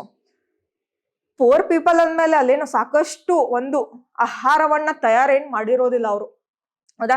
ಇತಿಮಿತಿಯಲ್ಲಿ ಅದು ಎಷ್ಟಿರ್ತದೇನೋ ಅದ್ರಲ್ಲೇ ಏನು ಅಂತಂದ್ರೆ, ಗಂಡನ ಒಂದು ಹೊಟ್ಟೆ ತುಂಬಿಸೋದಾಗಿರ್ಲಿ, ಒಂದು ಮಕ್ಕಳಿಗೆ ಒಂದು ಊಟವನ್ನ ಮಾಡಿಸೋದಾಗಿರ್ಲಿ, ಅವಳದು ಒಂದು ಮೇನ್ ಏಮ್ ಆಗಿರ್ತದೆ, ಮೇನ್ ಒಂದು ಅದೇ ಒಂದು ಉದ್ದೇಶ ಅವಳಿಗೆ. ಅಂಡ್ ಆ ರೆಸ್ಟ್ ಓವರ್ ಫುಡ್ ಅನ್ನ ಶಿ ವಿಲ್ ಕನ್ಸ್ಯೂಮ್. ಹೌದಾ? ಆರ್ ಎಲ್ಸ್ ಅದು ಫುಡ್ ಕೂಡ ಅದು ಇರ್ಲಿಲ್ಲ ಅಂತಂದ್ರೆ she will be hungry, and ಅದನ್ನ ಏನು ಕೂಡ she will not just take over that matter towards the husband. Firstly ಏನು ಅಂತಂದ್ರೆ, ತಂದೆ ತಾಯಿಗಳಿಗೆ ಮತ್ತೆ ಗಂಡನಿಗೆ ಮಕ್ಕಳುಗಳಿಗೆ ಕೂಡ first she will serve the food and then she will eat that food afterwards. ಅದು ಲೆಫ್ಟ್ ಓವರ್ ಫುಡ್, ಅದು ಅವಳಿಗೆ ಸರಿಯಾಗಿ ಮ್ಯಾಕ್ಸಿಮಮ್ ಕ್ವಾಂಟಿಟಿನಲ್ಲಿ ಸಿಗುತ್ತೋ ಇಲ್ವೋ ಅದು ಗೊತ್ತಿಲ್ಲ, ದಟ್ ಈಸ್ ಸೆಕೆಂಡರಿ. ಹೌದಾ? ಈ ತರ ಆದಾಗ ನ್ಯೂಟ್ರಿಷನ್ ಲೆವೆಲ್ ಜಾಸ್ತಿ ಇಲ್ಲದೆ ಹೋಯ್ತು ಅಂದ್ರೆ, ಈ ಪುವರ್ ಪೀಪಲ್ ಆಗಿರ್ಲಿ, ಬೆಗ್ಗರ್ಸ್ಗಳಾಗಿರ್ಲಿ, and even the middle class ಪೀಪಲ್ಗಳಾಗಿರ್ಲಿ, ಈ ತರ ಇಲ್ಲದೆ ಹೋದ್ರೆ ಏನಾಗ್ತದೆ, that will lead to the anaemia. Anaemia ಆಗೋದ್ರಿಂದ it will lead to the several severe diseases also. ಈ ತರ ಏನು ಅಂತಂದ್ರೆ, these are kind of the reasons that is behind the lesser nutrition for a woman. Nextly, okay, see how 2022-2023 ನಲ್ಲಿ the Ministry of Women and Child Development ಅಂತ ಇದೆ. Ministry of Women and Child Development ಅವರು they have allocated round about 20,000 crore fundings in that Poshan Abhiyan. ಆ ಪೋಷಣ್ ಅಭಿಯಾನ್ ನಲ್ಲಿ ನೋಡಿ, ಪೋಷಣ್ 2.0 ಅಂದ್ರೆ already 2022ಗೆ ಏನು ಅಂತಂದ್ರೆ, ಪೋಷಣ್ 2018 ಇಂದ 2018 to 2022 ಟಾರ್ಗೆಟ್ ಇತ್ತದು. ಫ್ರೀ ಫ್ರಮ್ ಲೆಸರ್ ನ್ಯೂಟ್ರಿಷನ್ ಅಂತ ಹೇಳಿ ಪೋಷನ್ದು, but it has been extended, Poshan 2.0 ಅಂತ ಬಂತು. ಹೌದಾ? ಈ ಸಕ್ಷಮ್ ಅಂಗನವಾಡಿ ಮತ್ತೆ ಪೋಷನ್ ಅನ್ನೋ ಸ್ಕೀಮ್ಸ್ ಗಳಿಗೆ they have invested round about, or they have allocated round about 20,000 crore rupees. Along with that, see here, they have given the various reasons here. ಒಂದು ಏನು ಅಂತಂದ್ರೆ ಎಂಪವರಿಂಗ್ ಆಫ್ ಅ ವುಮನ್ ಆಗಬೇಕು. If the woman is empowered, if she is having the job, if she goes for the work outside, then she will get the money, then she will get the salary, and ಆ ಒಂದು ಸ್ಯಾಲರಿಯಿಂದ firstly ಏನ್ ಮಾಡ್ತಾಳೆ, she can take care of the house. Firstly, she can provide a sufficient nutrition, sufficient food grains she can bring, and she can cook, she can serve the total entire family of hers. ಹೌದಾ? First ಗುರಿನೇ ಅದು ಆಗಿರ್ಬೇಕು. But right now some of the women who are not empowered, who are jobless, they can't take any sole decision of her own. That is why all these problems are leading for the lesser nutrition. That is what they have given.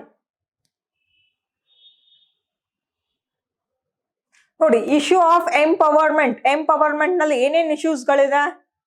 See, there are several issues regarding the undernourishment as well, as I told. ಒಂದು four ಆಗಿರ್ಬೋದು, ಇನ್ನೊಂದು jobless, income ಇರೋದಿಲ್ಲ. All these are the points that you can write. And along with that, periodic labor force ಕೂಡ every month they will give the report regarding what is the empowerment, what is the employment rate and unemployment rate in India. In rural and urban areas ನಲ್ಲಿ ಎಷ್ಟು, ಮತ್ತು ಹೆಣ್ಮಕ್ಳು ಎಷ್ಟು employment ಆಗಿದೆ, ಮತ್ತು ಗಂಡು ಮಕ್ಕಳದು ಎಷ್ಟು ಎಂಪ್ಲಾಯ್ಮೆಂಟ್ ಇದೆ, men empowerment, women empowerment, or else men unemployment rate, women unemployment rate, though periodically they will just publish that. You can also mention this one. Yesterday's topic I have covered regarding the periodic labor force survey. Just go through that. And what is the aim of this portion 2.0? The portion 2.0 aims to eliminate undernutrition. It should work in tandem with schemes that boost women's income and status. Portion 2.0 ಬರೀ ಒಂದು food grains ನ ಅಷ್ಟೇ ಕೊಡೋದಲ್ಲ. ಏನ್ ಮಾಡ್ಬೇಕು, ಒಂದು woman income, ಅವಳದು ಒಂದು ಜಾಬ್ಗೂ ಕೂಡ ಅದು ಸಹಾಯವನ್ನ ಮಾಡಬೇಕು, ಅಂಡ್ ಅವಳು ವೆಲ್ ಸ್ಟೇಟಸ್ ನ ಹೊಂದಿರಬೇಕು ಅಂತ ಹೇಳಿ. That is what it is aiming for. And also an Anganwadi can double as one-stop hub for women's welfare. ಈ ಅಂಗನವಾಡಿ ಕಾರ್ಯಕರ್ತರು ಇರ್ತಾರೆ ನೋಡಿ ಹಳ್ಳಿಗಳಲ್ಲಿ, ಅವ್ರು ಏನ್ ಮಾಡ್ತಾರೆ ಅಂದ್ರೆ ಈ ಪ್ರೆಗ್ನೆಂಟ್ ವುಮನ್ ಮತ್ತೆ ಲ್ಯಾಕ್ಟೇಟಿಂಗ್ ವುಮನ್ಗಳಿಗೆ ಈ ಕಿಟ್ ಅನ್ನ ವಿತರಣೆ ಮಾಡ್ತಾರೆ. ಈ ಗವರ್ಮೆಂಟ್ ವತಿಯಿಂದ ಬಂದಿರ್ತದೆ ಅದು. ಫುಡ್ ಗ್ರೇನ್ಸ್ ಆಗಿರ್ಲಿ, ಎಗ್ ಆಗಿರ್ಲಿ, ಮಿಲ್ಕ್ ಆಗಿರ್ಲಿ, ಈ ತರವನ್ನೆಲ್ಲ ಕೂಡ ಕೊಡ್ತಾರೆ. And also in government schools ಗಳಲ್ಲಿ ನೋಡಿ ಮಿಡ್ ಡೇ ಮೀಲ್ ಅಂತ ಇರ್ತದೆ. And along with that they will give 1 glass of milk. ಈ ತರ ನ್ಯೂಟ್ರಿಷನ್ ಲೆವೆಲ್ ಜಾಸ್ತಿ ಮಾಡೋದಕ್ಕೆ there are various kinds of schemes. See, this is totally regarding the nutritional outcome. This is an important topic and it is a social issue. The next topic is regarding the MAC, that is multi-agency center anta heli. Let us see this one. Amit Shah inaugurates a revamped multi-agency network built at 500 crore to fight terrorism. See, our India has been threatened a lot of regarding this terrorism very frequently. ಹೌದಾ? Frequent ಆಗಿ ಒಂದು terrorism ಬಗ್ಗೆ ಏನು ಅಂತಂದ್ರೆ ನಮ್ಮ ದೇಶದಲ್ಲಿ ಒಂದು frequent ಇಶ್ಯೂಸ್ಗಳು ಆಗ್ತಾ ಇರೋದ್ರಿಂದ ಏನು ಅಂತಂದ್ರೆ ನಕ್ಸಲಿಸಂ, ಟೆರರಿಸಂ ತುಂಬಾ ಹಾವಳಿ ನಮ್ಮ ದೇಶದಲ್ಲಿ. ಇದಕ್ಕೆ ಏನು ಅಂತಂದ್ರೆ ಅಮಿತ್ ಶಾ ಅವರು ಒಂದು ಮಲ್ಟಿ ಏಜೆನ್ಸಿ ಸೆಂಟರ್ ಅನ್ನ ಮತ್ತೆ ಏನ್ ಮಾಡಿದಾರೆ, ರಿವ್ಯಾಂಪ್ ಮಾಡಿದ್ದಾರೆ. ಆಕ್ಚುಲಿ ಮಲ್ಟಿ ಏಜೆನ್ಸಿ ಸೆಂಟರ್ ಅನ್ನೋದು it was bin established after the Kargil war. Kargil war ಆಗಿದ್ದು ಯಾವ ಇಯರ್ ಅಂತಂದ್ರೆ 1999. ಹೌದಾ? ಆಫ್ಟರ್ 1999 ಏನ್ ಮಾಡಿದ್ರು ಅಂದ್ರೆ ವಾಜಪೇಯಿ ಗವರ್ಮೆಂಟ್ ಅವರು ಈ ಒಂದು ಮಲ್ಟಿ ಏಜೆನ್ಸಿ ಸೆಂಟರ್ ಅನ್ನ ಎಸ್ಟಾಬ್ಲಿಷ್ ಮಾಡಿದ್ರು.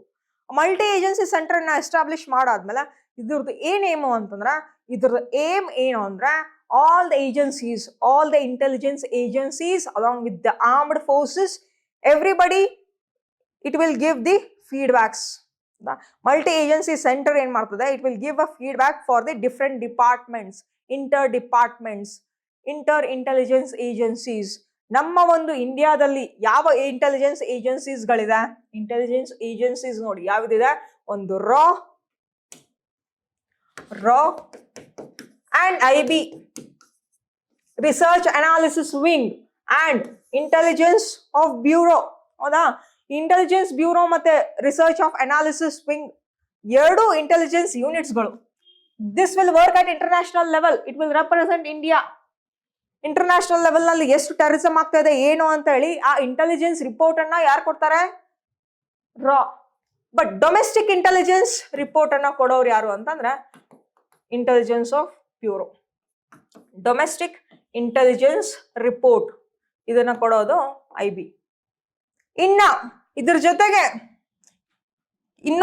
ಕೆಲವೊಂದಿಷ್ಟು ಏಜೆನ್ಸೀಸ್ಗಳಿದೆ, ಇನ್ವೆಸ್ಟಿಗೇಷನ್ ಏಜೆನ್ಸೀಸ್ ಅಂತ ಹೇಳಿ. ಈ NIA ಆಗಿರ್ಬೋದು, national investigation agency, that was bin set up after the Mumbai attack in 2008. Mumbai attack ಆದ್ಮೇಲೆ ನಮ್ಮ ಒಂದು ಪಾರ್ಲಿಮೆಂಟ್ ನವರು ಯಾವ ಆಕ್ಟ್ ನ ತಗೊಂಡ್ ಬಂದ್ರು ಅಂದ್ರೆ NIA ಆಕ್ಟ್ ಅಂತ ಹೇಳಿ. ಆ NIA ಆಕ್ಟ್ ಅಡಿಯಲ್ಲಿ they have brought this NIA agency, they have established the NIA agency, National Investigation Agency, that will combat terrorism. Totally regarding terrorism ಬಗ್ಗೆ investigation ಮಾಡೋದೇ NIA in our India. It will combat the terrorism. Along with that CBI ಆಗಿರ್ಬಹುದು, next FIU ಆಗಿರ್ಬಹುದು. FIU finance intelligence unit. ಹೌದಾ, ಈ source of amount, source of income for ಟೆರರಿಸಂಗೆ source of income, ಆ source ಎಲ್ಲಿಂದ ಬರ್ತಾ ಇದೆ ಅವ್ರಿಗೆ ಇನ್ಕಮ್ ಅಂತ ಹೇಳಿ ಇದು ಏನ್ ಮಾಡ್ತದೆ, ಈ ಇಂಟೆಲಿಜೆನ್ಸ್ ಯೂನಿಟ್ ಅದನ್ನ ಇನ್ವೆಸ್ಟಿಗೇಟ್ ಮಾಡ್ತಾ ಇರ್ತದೆ. ಟೆರರಿಸಂ ಮಾಡ್ಬೇಕು ಅಂದ್ರೆ ಅವ್ರಿಗೆ ಒಂದು ದುಡ್ಡು ಬೇಕು. Without the money they can't be successful in terrorism. ಹೌದಾ, ಅವ್ರಗಳಿಗೆ ದುಡ್ಡು ಎಲ್ಲಿಂದ ಬರ್ತಾ ಇದೆ, ಯಾರು ಕೊಡ್ತಾ ಇದ್ದಾರೆ ಅನ್ನೋದೇ ಇನ್ವೆಸ್ಟಿಗೇಷನ್ ಮಾಡೋದು FIU ನವರು. All these along with the armed forces ದಲ್ಲೂ ಕೂಡ ರೆಸ್ಪೆಕ್ಟಿವ್ ಆರ್ಮ್ಡ್ ಫೋರ್ಸಸ್ ಕೂಡ ಏಜೆನ್ಸೀಸ್ ಇದೆ. ಹೌದಾ, ಇಂಡಿಯನ್ ಆರ್ಮಿ ಏಜೆನ್ಸಿ ಇದು, ಮತ್ತೆ ನೇವಲ್ ಏಜೆನ್ಸಿ ಇದು, and also the air force agency. Everybody will be in that multi agency centre. Multi agency centre ನಲ್ಲಿ ಇವ್ರು ಎಲ್ಲರೂ ಕೂಡ ಏನ್ ಮಾಡ್ಬೇಕು, they should give the report for this MAC. ಅವ್ರಿಗೆ ಏನೇನ್ ರಿಪೋರ್ಟ್ ಬಂದಿರುತ್ತೋ, see here, because of lack of intelligence sharing ಇಂದಾನೆ ಮುಂಬೈ ಅಟ್ಯಾಕ್ ಆಗಿದ್ದು, ಪಾರ್ಲಿಮೆಂಟ್ ಅಟ್ಯಾಕ್ ಆಗಿದ್ದು.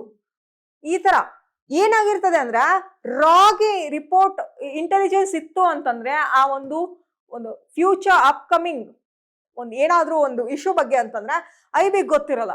IB ಗೊತ್ತಿತ್ತು ಅಂದ್ರೆ it will not share for ರಾ. ಈ ತರ it was like a bit friction between both the agencies, not only with that, with many. ಅದಕ್ಕೆ ಏನು ಅಂತಂದ್ರೆ in order to synchronise all the details that has been gathered by the different agencies, that's why they have establish this multi agency centre. ಯಾರ್ಯಾರಿಗೆ ಏನೇನು intelligence ಇರ್ತದನೋ regarding any kind of issues, what they will do, firstly they will gather all the report, then they will submit for the multi agency center. ಈ ತರ ಮಾಡ್ತಾ ಇದ್ರು. And ಇದನ್ನ ಏನ್ ಮಾಡಿದ್ರು, ರಿವ್ಯಾಂಪ್ ಮಾಡಿದ್ದಾರೆ. ಅಂಡ್ ರಿವ್ಯಾಂಪ್ ನಲ್ಲಿ ಇವಾಗ ಏನಾಗ್ತಾ ಇದೆ ಅಂತಂದ್ರೆ, see this MAC multi agency center that have been established by the IB, intelligence bureau ಅವರೇ MAC ಅನ್ನ ಎಸ್ಟಾಬ್ಲಿಷ್ ಮಾಡಿದ್ದು. Union Home Minister Amit Shah on Friday inaugurates MAC, that is revamped multi-agency center. ಇದು ಮುಂಚೆನೇ ಇತ್ತು, after 1999 2001 ನಲ್ಲೇ ಇದು establish ಮಾಡಿದ್ರು. ಇದನ್ನ ಮತ್ತೆ ಏನ್ ಮಾಡಿದಾರೆ, ರಿವ್ಯಾಂಪ್ ಮಾಡಿದ್ದಾರೆ, ಮತ್ತೆ ಹೊಸದಾಗಿ ಇನಾಗ್ರೇಟ್ ಮಾಡಿದ್ದಾರೆ. ಏನಕ್ಕೆ? a common counter terrorism grid under the Intelligence Bureau. See, that was been already inaugurated in 2001, established in 2001.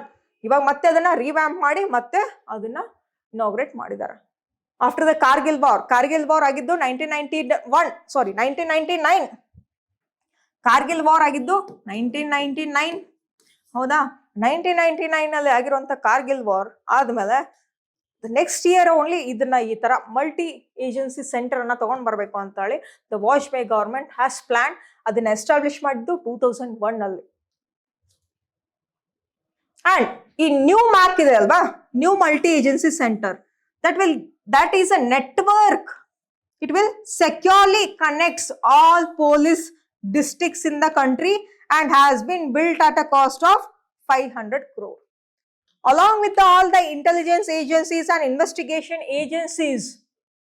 Already ನಾನು ಹೇಳ್ದಾಗೆ ರಾ, IB, NIA, FIU, ಹೌದಾ, ಡೈರೆಕ್ಟರ್ ರೆವಿನ್ಯೂ ಇಂಟೆಲಿಜೆನ್ಸ್ ಅಂತ ಇದೆ ಅದ್ರ ಜೊತೆಗೆ, and along with the armed forces and paramilitary forces, ಅದರ ಜೊತೆಗೆ ಇವಾಗ ಹೊಸದಾಗಿ ಎಲ್ಲಾ ಡಿಸ್ಟ್ರಿಕ್ಟ್ SP ಗಳಿರ್ತಾರೆ ಅಲ್ವಾ, all the district of SPs, they are also the part of this new MAC.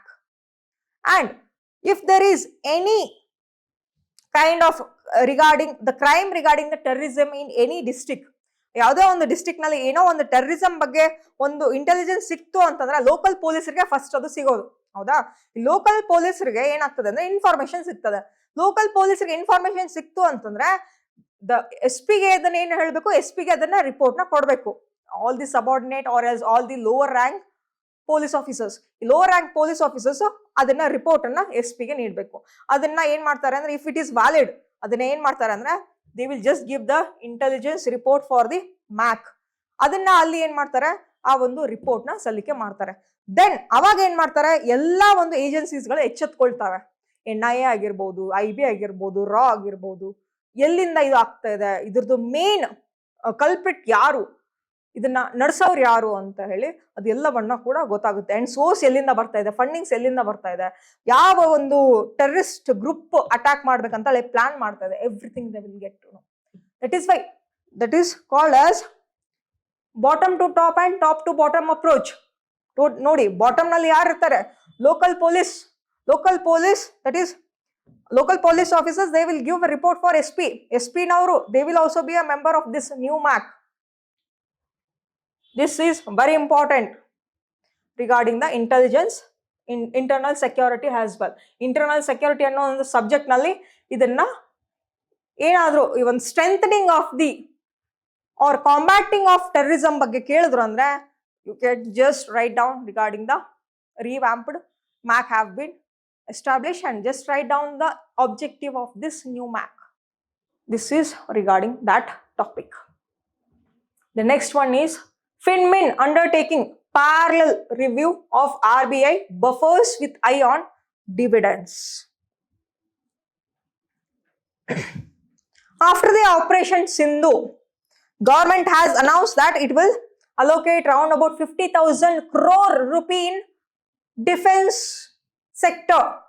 Defence sector ನಲ್ಲಿ ಮಿಸೈಲ್ಸ್ ಗಳನ್ನ ಖರೀದಿ ಮಾಡೋಕೆ, ವೆಪನ್ಸ್ ಗಳನ್ನ ಖರೀದಿ ಮಾಡೋದಕ್ಕೆ 50,000 ಕೋಟಿ ರೂಪಾಯಿಯನ್ನ ಅಲೋಕೇಟ್ ಮಾಡಬೇಕು ಅಂತ ಹೇಳಿ ಇಟ್ ಹ್ಯಾಸ್ ಆಲ್ರೆಡಿ ಪ್ಲಾನ್. 50,000 ಕೋಟಿ ರೂಪಾಯಿ ಬೇಕಲ್ವಾ ಇವಾಗ ಗವರ್ಮೆಂಟ್ಗೆ? ಏನ್ ಮಾಡ್ತಾ ಇದೆ ಅಂದ್ರೆ, ಮೊದಲೇ ಜನರಿಂದ ಟ್ಯಾಕ್ಸ್ ಅನ್ನ ಜಾಸ್ತಿ ಮಾಡಿದ್ರೆ ಮತ್ತೆ ಜನರು ಏನಾಗ್ತಾರೆ, ದಂಗೆ ಹೇಳ್ತಾರೆ, ಜನರೆಲ್ಲ ಬೈತಾರೆ ಸೆಂಟ್ರಲ್ ಗವರ್ಮೆಂಟ್ಗೆ. ಜನರಿಂದ ದುಡ್ಡು ತಗೊಳ್ಳೋದು ಮತ್ತೆ ಈ direct tax or indirect tax ಅನ್ನ ಜಾಸ್ತಿ ಮಾಡಿದಾಗ ಅಂತಂದ್ರೆ it is not a good solution. ಅದಕ್ಕೆ ಏನ್ ಮಾಡ್ತಾ ಇದ್ದಾರೆ ಅಂದ್ರೆ the central government is approaching the RBI. RBI ಏನ್ ಹೇಳ್ತಾ ಇದೆ ಅಂದ್ರೆ, ನೋಡಿ, ಎವ್ರಿ ಇಯರ್ RBI ಏನ್ ಮಾಡ್ತಾ ಇದೆ ಅಂದ್ರೆ, what ever the surplus amount it is having, the few portion of that surplus amount it is giving for the government for development purpose. ಹೌದಾ? 50,000 ಕೋಟಿ ರೂಪಾಯಿ, 60,000 ಕೋಟಿ ರೂಪಾಯಿ ಪ್ರತಿ ವರ್ಷ ಅಷ್ಟೊಂದು ಪ್ರಾಫಿಟ್ ಎಲ್ಲ ಬಂದಾಗ ಅದರಲ್ಲಿ 5.5% ಅಷ್ಟು ತನ್ನ ಹತ್ರ ಇಟ್ಕೊಳ್ತದೆ RBI. ಉಳಿದಿರುವಂತ ಅಮೌಂಟ್ ನ ಎಲ್ಲವನ್ನ ಕೂಡ it will give for the government, for central government. ಏನಕ್ಕೆ? ಸ್ಕೀಮ್ಸ್ಗೆ ಆಗಿರ್ಲಿ, ಇದೊಂದು ಕ್ಯಾಪಿಟಲಿಸ್ಟಿಕ್ ಇನ್ವೆಸ್ಟ್ಮೆಂಟ್ಗೆ ಆಗಿರ್ಲಿ, ಅಂದ್ರೆ ಟೋಟಲಿ ಲಾಂಗ್ ಟರ್ಮ್ ಕ್ಯಾಪಿಟಲಿಸ್ಟ್ ಇನ್ವೆಸ್ಟ್ಮೆಂಟ್ಗೆ ಅಂತ ಬಳಕೆ ಮಾಡ್ಕೊಳ್ಳಿ ಗವರ್ಮೆಂಟ್ನವರು ಅಂತ ಹೇಳಿ, ಡೆವಲಪ್ಮೆಂಟ್ ಪರ್ಪಸ್ ಇನ್ಫ್ರಾಸ್ಟ್ರಕ್ಚರ್ಗೆ ಯೂಸ್ ಮಾಡ್ಕೊಳ್ಳಿ ಅಂತ ಹೇಳಿ RBI ಕೊಡ್ತಾನೆ ಇರ್ತದೆ. ಇವಾಗ ಏನ್ ಹೇಳ್ತಾ ಇದ್ದಾರೆ ಅಂತಂದ್ರೆ, ಆ ಒಂದು ಡಿವಿಡೆಂಟ್ ನ ಜಾಸ್ತಿ ಮಾಡಿ ಅಂತ ಹೇಳಿ ಹೇಳ್ತಾ ಇದ್ದಾರೆ government. Okay, the ministry of finance, ಯಾರು? Nirmala Sitharaman. Ministry of finance, she has already requested for the RBI to just make the dividend as high as possible for just development purpose. ಏನಕ್ಕೆ ಅಂದ್ರೆ ಆಲ್ರೆಡಿ ಆಪರೇಷನ್ ಸಿಂಧೂರ್ ಆದ್ಮೇಲೆ ಇನ್ನೂ ಕೂಡ ನಾವು strengthen ಮಾಡ್ಕೊಳ್ಬೇಕು ನಮ್ಮ ಒಂದು ಡಿಫೆನ್ಸ್ ಸೆಕ್ಟರ್ನ ಅಂತ ಹೇಳಿ ಪ್ಲಾನ್ ಮಾಡಿದಾಗ that is what she is telling. Dividend ಅಂದ್ರೆ ಏನು, ಇವಾಗ ಶೇರ್ನ ಹೊಂದಿರ್ತಾರೆ, ಈ ಆರ್ ಬಿ ಐನಲ್ಲಿ ಶೇರ್ ಅನ್ನ ಹೊಂದಿರ್ತಾರೆ. ಆರ್ ಬಿ ಐನಲ್ಲಿ ಶೇರ್ ಅನ್ನ ಹೊಂದಾಗ ಆ ಶೇರ್ಗಳಿಗೆ ಪ್ರಾಫಿಟ್ ಅಂತ ಬರ್ತದೆ ಅಲ್ಲ, that is called as dividend. ಅದನ್ನ ಜಾಸ್ತಿ ಮಾಡಿ ಅಂತ ಹೇಳಿ the finance minister of finance is requesting. ನೋಡಿ, the minister of finance is taking direct interest in the R B I. ಏನಕ್ಕೆ? To review of its rules pertaining to capital buffers. Capital buffers ಅಂದ್ರೆ ಇರುವಂತ ಒಂದು ದುಡ್ಡು, ಒಂದು ದೊಡ್ಡ ಮೊತ್ತ capital ಅಂತ ಹೇಳಿ, ಲಾಂಗ್ ಟರ್ಮ್ ಅಂತೇಳಿ ಕೆಲವೊಂದಿಷ್ಟು ದುಡ್ಡನ್ನ ಇಟ್ಕೊಂಡಿರ್ತಾರೆ ಆರ್ ಬಿ ಐನವ್ರೆ. ಅದ್ರಲ್ಲಿ ಏನು ಅಂತಂದ್ರೆ ಈ ಒಂದು ಮಿನಿಸ್ಟರ್ ಆಫ್ ಫಿನಾನ್ಸ್ ಅವರು ಕಣ್ಣು ಹಾಕಿದ್ದಾರೆ ಅಂತ ಹೇಳಿ that's what they are telling. ಅದನ್ನ ಜಾಸ್ತಿ ಮಾಡಿ, ಆ ಕ್ಯಾಪಿಟಲ್ ಬಫರ್ ಇಂದ ಇನ್ನೂ ನಮಗೆ ಏನು ಅಂದ್ರೆ ಆ ಡಿವಿಡೆಂಡ್ ಗಳನ್ನ ಜಾಸ್ತಿ ಮಾಡಿ ಅಂತ ಹೇಳಿ they are telling, which affect how much dividend it can send to the government. 60,000 ಕೋಟಿ ರೂಪಾಯಿ ಈ ವರ್ಷ ಏನಾದ್ರು 60,000 ಕೋಟಿ ರೂಪಾಯಿ ಅಷ್ಟು ಲಾಭ ಆಯ್ತು ಆರ್ ಬಿ ಐಗೆ ಅಂತಂದ್ರೆ ಆ ಎಲ್ಲಾ ದುಡ್ಡನ್ನ ಆರ್ ಬಿ ಐನೇ ಇಟ್ಕೊಳ್ಳೋದಿಲ್ಲ ತನ್ನ ಹತ್ರ.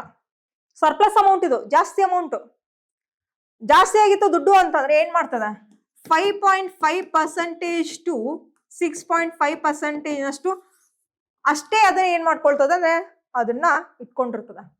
ಉಳಿದಿರುವಂತ ಎಲ್ಲಾ ಅಮೌಂಟ್ ನ it will give for the government for development purpose. You have studied in the economy.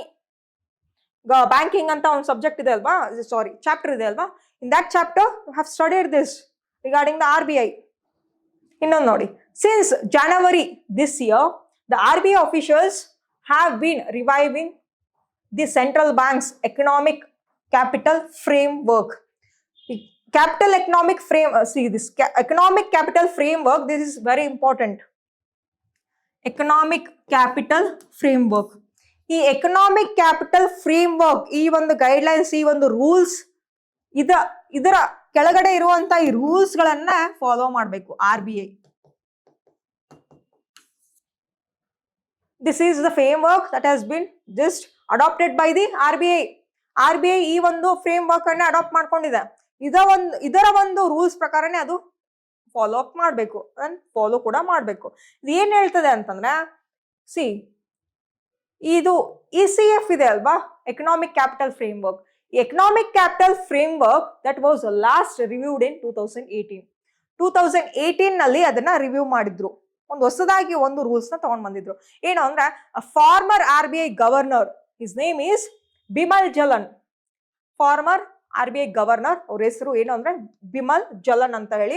ಅವರು ಏನ್ ರೆಕಮೆಂಡ್ ಮಾಡಿದ್ರು ಅಂದ್ರೆ bank the contingency risk buffer ಎಷ್ಟಿರ್ಬೇಕು ಅಂದ್ರೆ 5.5 to 6.5. Contingency risk buffer, emergency risk buffer ಅಂತ ಕರಿತೀವಿ. Contingency means emergency. ಈ emergency time ನಲ್ಲಿ ಆರ್ ಬಿ ಐ ಹತ್ರ ಕೆಲವು ಸ್ವಲ್ಪನಾದ್ರೂ ದುಡ್ಡು ಬೇಕಲ್ವಾ, ಹೌದಾ, ಫಾರ್ ಎನಿ ಅದರ್ ಪರ್ಪಸ್, ಹೌದಾ. ಅಂಡ್ ಅದಕ್ಕೆ ಏನು ಅಂತಂದ್ರೆ ಈ ಕಂಟಿಂಜೆನ್ಸಿ ರಿಸ್ಕ್ ಬಫರ್ ಎಷ್ಟಿರ್ಬೇಕು ಅಂತಂದ್ರೆ that should be 5.5 to 6.5. very important. Contingency risk buffer as per now ಅದು ಎಷ್ಟಿದೆ, 5.5 to 6.5 ಇದೆ of the R B I balance sheet. R B I balance sheet ನಲ್ಲಿ ಎಷ್ಟು ದುಡ್ಡನ್ನ ಇಟ್ಕೊಂಡಿರ್ಬೇಕು, ಆರ್ ಬಿ ಐ ಎಷ್ಟು ದುಡ್ಡನ್ನ ಇಟ್ಕೊಳ್ಬೇಕು ಅಂತಂದ್ರೆ 5.5 to 6.5 ಅಷ್ಟು ಪರ್ಸೆಂಟೇಜ್ ಅಷ್ಟು ದುಡ್ಡನ್ನ ಹೊಂದಿರ್ಲೇಬೇಕು. ಅಷ್ಟು ಆದ್ಮೇಲೆ ಅದು ಸರ್ಪ್ಲಸ್ ಇರ್ತದೆ ಅಲ್ವಾ, ಎಲ್ಲ ಅಮೌಂಟ್ ನ ಗವರ್ಮೆಂಟ್ ಕೊಡ್ಬೋದು. ಇವಾಗ ಏನ್ ಹೇಳ್ತಾ ಇದ್ದಾರೆ ಅಂದ್ರೆ ಇದನ್ನೇ ರಿವ್ಯೂ ಮಾಡಿ. The ministry of finance is telling, ಹೌದಾ, ಫಿನಾನ್ಸ್ ಮಿನಿಸ್ಟರ್ ಅವ್ರು ಏನ್ ಹೇಳ್ತಾ ಇದಾರೆ ಅಂದ್ರೆ ರಿವ್ಯೂ ದಿಸ್ ಪರ್ಸೆಂಟೇಜ್. ಎಷ್ಟಕ್ಕೆ ತಗೊಂಡ್ ಬನ್ನಿ, it should be lesser than this, 4 to 4.5. Okay, 4 to 4.5 ಅಥವಾ ಬಿಲೋ 5%. ಓಕೆ, 4 to 5% ಒಳಗಡೆನೆ ಏನು ಅಂದ್ರೆ ಈ ಕಂಟಿಂಜೆನ್ಸಿ ರಿಸ್ಕ್ ಬಫರ್ ಅನ್ನ ನೀವು ಜಸ್ಟ್ ಆ ತರ ರೂಲ್ಸ್ ಅನ್ನ ಮಾಡಿ. ಅಂದ್ರೆ ಏನಾಗ್ತದೆ, ಇದನ್ನ ಕಡಿಮೆ ಮಾಡಿದ್ರು ಅಂತಂದ್ರೆ government will get the lot of dividend, and with help of that dividend it can develop the country, or else it can't allocate that money for the defense sector. ಈ ತರ ಪ್ಲಾನ್ ಅನ್ನ ಹೊಂದಿದ್ದಾರೆ ಇವಾಗ. ಓಕೆ, ಇದನ್ನ ಕಡಿಮೆ ಮಾಡಿದ್ರೆ they will get a lot of dividend. Huge dividend will be got by the government. You should know regarding this. Okay, ಏನ್ ಗೊತ್ತಿರ್ಬೇಕು ನಿಮ್ಗೆ? ಈ ಒಂದು ಎಕನಾಮಿಕ್ ಕ್ಯಾಪಿಟಲ್ ಫ್ರೇಮ್ ಅಂತ ಹೇಳಿ, ಎಕನಾಮಿಕ್ ಕ್ಯಾಪಿಟಲ್ ಫ್ರೇಮ್ದು ಆಬ್ಜೆಕ್ಟಿವ್ ಏನು ಅಂತ ಹೇಳಿ ಅದು ಗೊತ್ತಾಗ್ಬೇಕು. ಅಂಡ್ 2018 ನಲ್ಲಿ ಇದನ್ನ ಎಸ್ಟಾಬ್ಲಿಷ್ ಮಾಡಿದ್ದಾರೆ. ಮತ್ತೆ ಏನ್ ಆ ಕಮಿಟಿದವ್ರು ಏನ್ ಕೊಟ್ಟಿದ್ದಾರೆ, okay, former RBI governor Bimal Jalan ಅವ್ರು ಏನ್ ಹೇಳಿದ್ದಾರೆ ಆ ಒಂದು ಕಮಿಟಿಯಲ್ಲಿ ಏನ್ ರಿಪೋರ್ಟ್ ಅನ್ನ ನೀಡಿದ್ದಾರೆ ಅಂತಂದ್ರೆ, the CRB should be contingency risk buffer should be 5.5 to 6.5. That you can just study. It can be asked in your prelims oriented question. Idu CRB objective nodi, the contingency risk buffer is a precautionary fund, emergency fund taradu against a crisis that could hurt financial stability. ಏನಾದರೂ financial instability ಆಯ್ತು ಒಂದು RBI ನಲ್ಲಿ ಅಂತ ಬಂದಾಗ, ಅಥವಾ economic ಅಂತ ಬಂದಾಗ, totally ಒಂದು ಫಿನಾನ್ಷಿಯಲ್ ಇನ್ಸ್ಟೆಬಿಲಿಟಿ ಬಂತು ಒಂದು ದೇಶದಲ್ಲಿ ಅಂದ್ರೆ ಅದನ್ನ ಎಮರ್ಜೆನ್ಸಿ ದುಡ್ಡು ಅಂತ ಹೇಳಿ ಇಟ್ಕೊಂಡಿರ್ತಾರೆ, ಅದನ್ನ ಯುಟಿಲೈಸ್ ಮಾಡ್ಕೊಳ್ಬಹುದು ಅಂತ ಹೇಳಿ. And the lower CRB would mean higher transfer to the government. ನಾನು ಆವಾಗಲೇ ಹೇಳ್ದಂಗೆ 5.5 to 6.5 ಅಂತ ಇದೆ. ಇವಾಗ ರಿವ್ಯೂ ಮಾಡಿದ್ರು ಇನ್ನೂ ಕಡಿಮೆ ಅಂತಂದ್ರೆ ಎಷ್ಟಾಗ್ತದೆ ಅದು? 4 to 5% ಅಂತ ಹೇಳಿ. 4 to 5% ಅಂತ ಈ ತರ ಮಾಡಿದ್ರೆ ಅಲ್ಲಿರುವಂತ ಡಿವಿಡೆಂಟ್ ಜಾಸ್ತಿ ಆಗುತ್ತೆ. ಅದು that will be a profit for the government. ಅದನ್ನೇ ಎಲ್ಲಿ ಬಳಕೆ ಮಾಡ್ಕೊಳ್ತಾ ಇದ್ದಾರೆ ನೋಡಿ, they are utilising for defence expenditure. That is the plan of the ministry of finance this year. Ministry of finance ಅವರು ಈ ತರ they have just approached the RBI regarding this matter for fundings for defense sector. The next topic is regarding drinking to death ಅಂತ ಹೇಳಿ. ಏನದು drinking to death ಅಂತಂದ್ರೆ, see this is a very important topic for your exams. ಯಾವುದು ಅಂದ್ರೆ social issues ನಲ್ಲಿ ಬರ್ತದೆ ಇದು. Illegal liquor, okay, illegal liquor or else ಅದನ್ನ ಹೂಚ್ ಅಂತ ಕೂಡ ಕರಿತೀವಿ, ಹೂಚ್. ಈ ಬೂಟ್ಲೆಸಸ್ ಗಳು ಏನ್ ಮಾಡ್ತಾರೆ ಅಂತಂದ್ರೆ, ಇಲ್ಲಿಗಲ್ ಲಿಕ್ಕರ್, ಕಳ್ಬಟ್ಟಿ ಸಾರಾಯಿ ಅಂತ ಕರಿತೀವಿ, ಹೌದಾ? ಈ ಕಳ್ಬಟ್ಟಿ ಸಾರಾಯಿನ ಮಾರ್ತಾ ಇರ್ತಾರೆ ಎಲ್ಲಿ? ರಿಮೋಟ್ ಏರಿಯಾಸ್ಗಳಲ್ಲಿ, ಹೌದಾ? ಈ ತರ ಮಾರಾಟ ಮಾಡೋದ್ರಿಂದ ಎಷ್ಟೊಂದು ಡೆತ್ಗಳು ಕೂಡ ಆಗ್ತದೆ. ಈ ಕಳ್ಳಬಟ್ಟೆ ಸಾರಾಯಿ ಹೆಂಗೆ ಅದನ್ನ ಮ್ಯಾನುಫ್ಯಾಕ್ಚರ್ ಮಾಡ್ತಾರೆ, ಅದಕ್ಕೆ ಏನಾದ್ರು ಲೈಸೆನ್ಸ್ ಇದೆನಾ, ರೂಲ್ಸ್ ಅಂಡ್ ರೆಗ್ಯುಲೇಷನ್ಸ್ ಇದೆನಾ, everything we will see.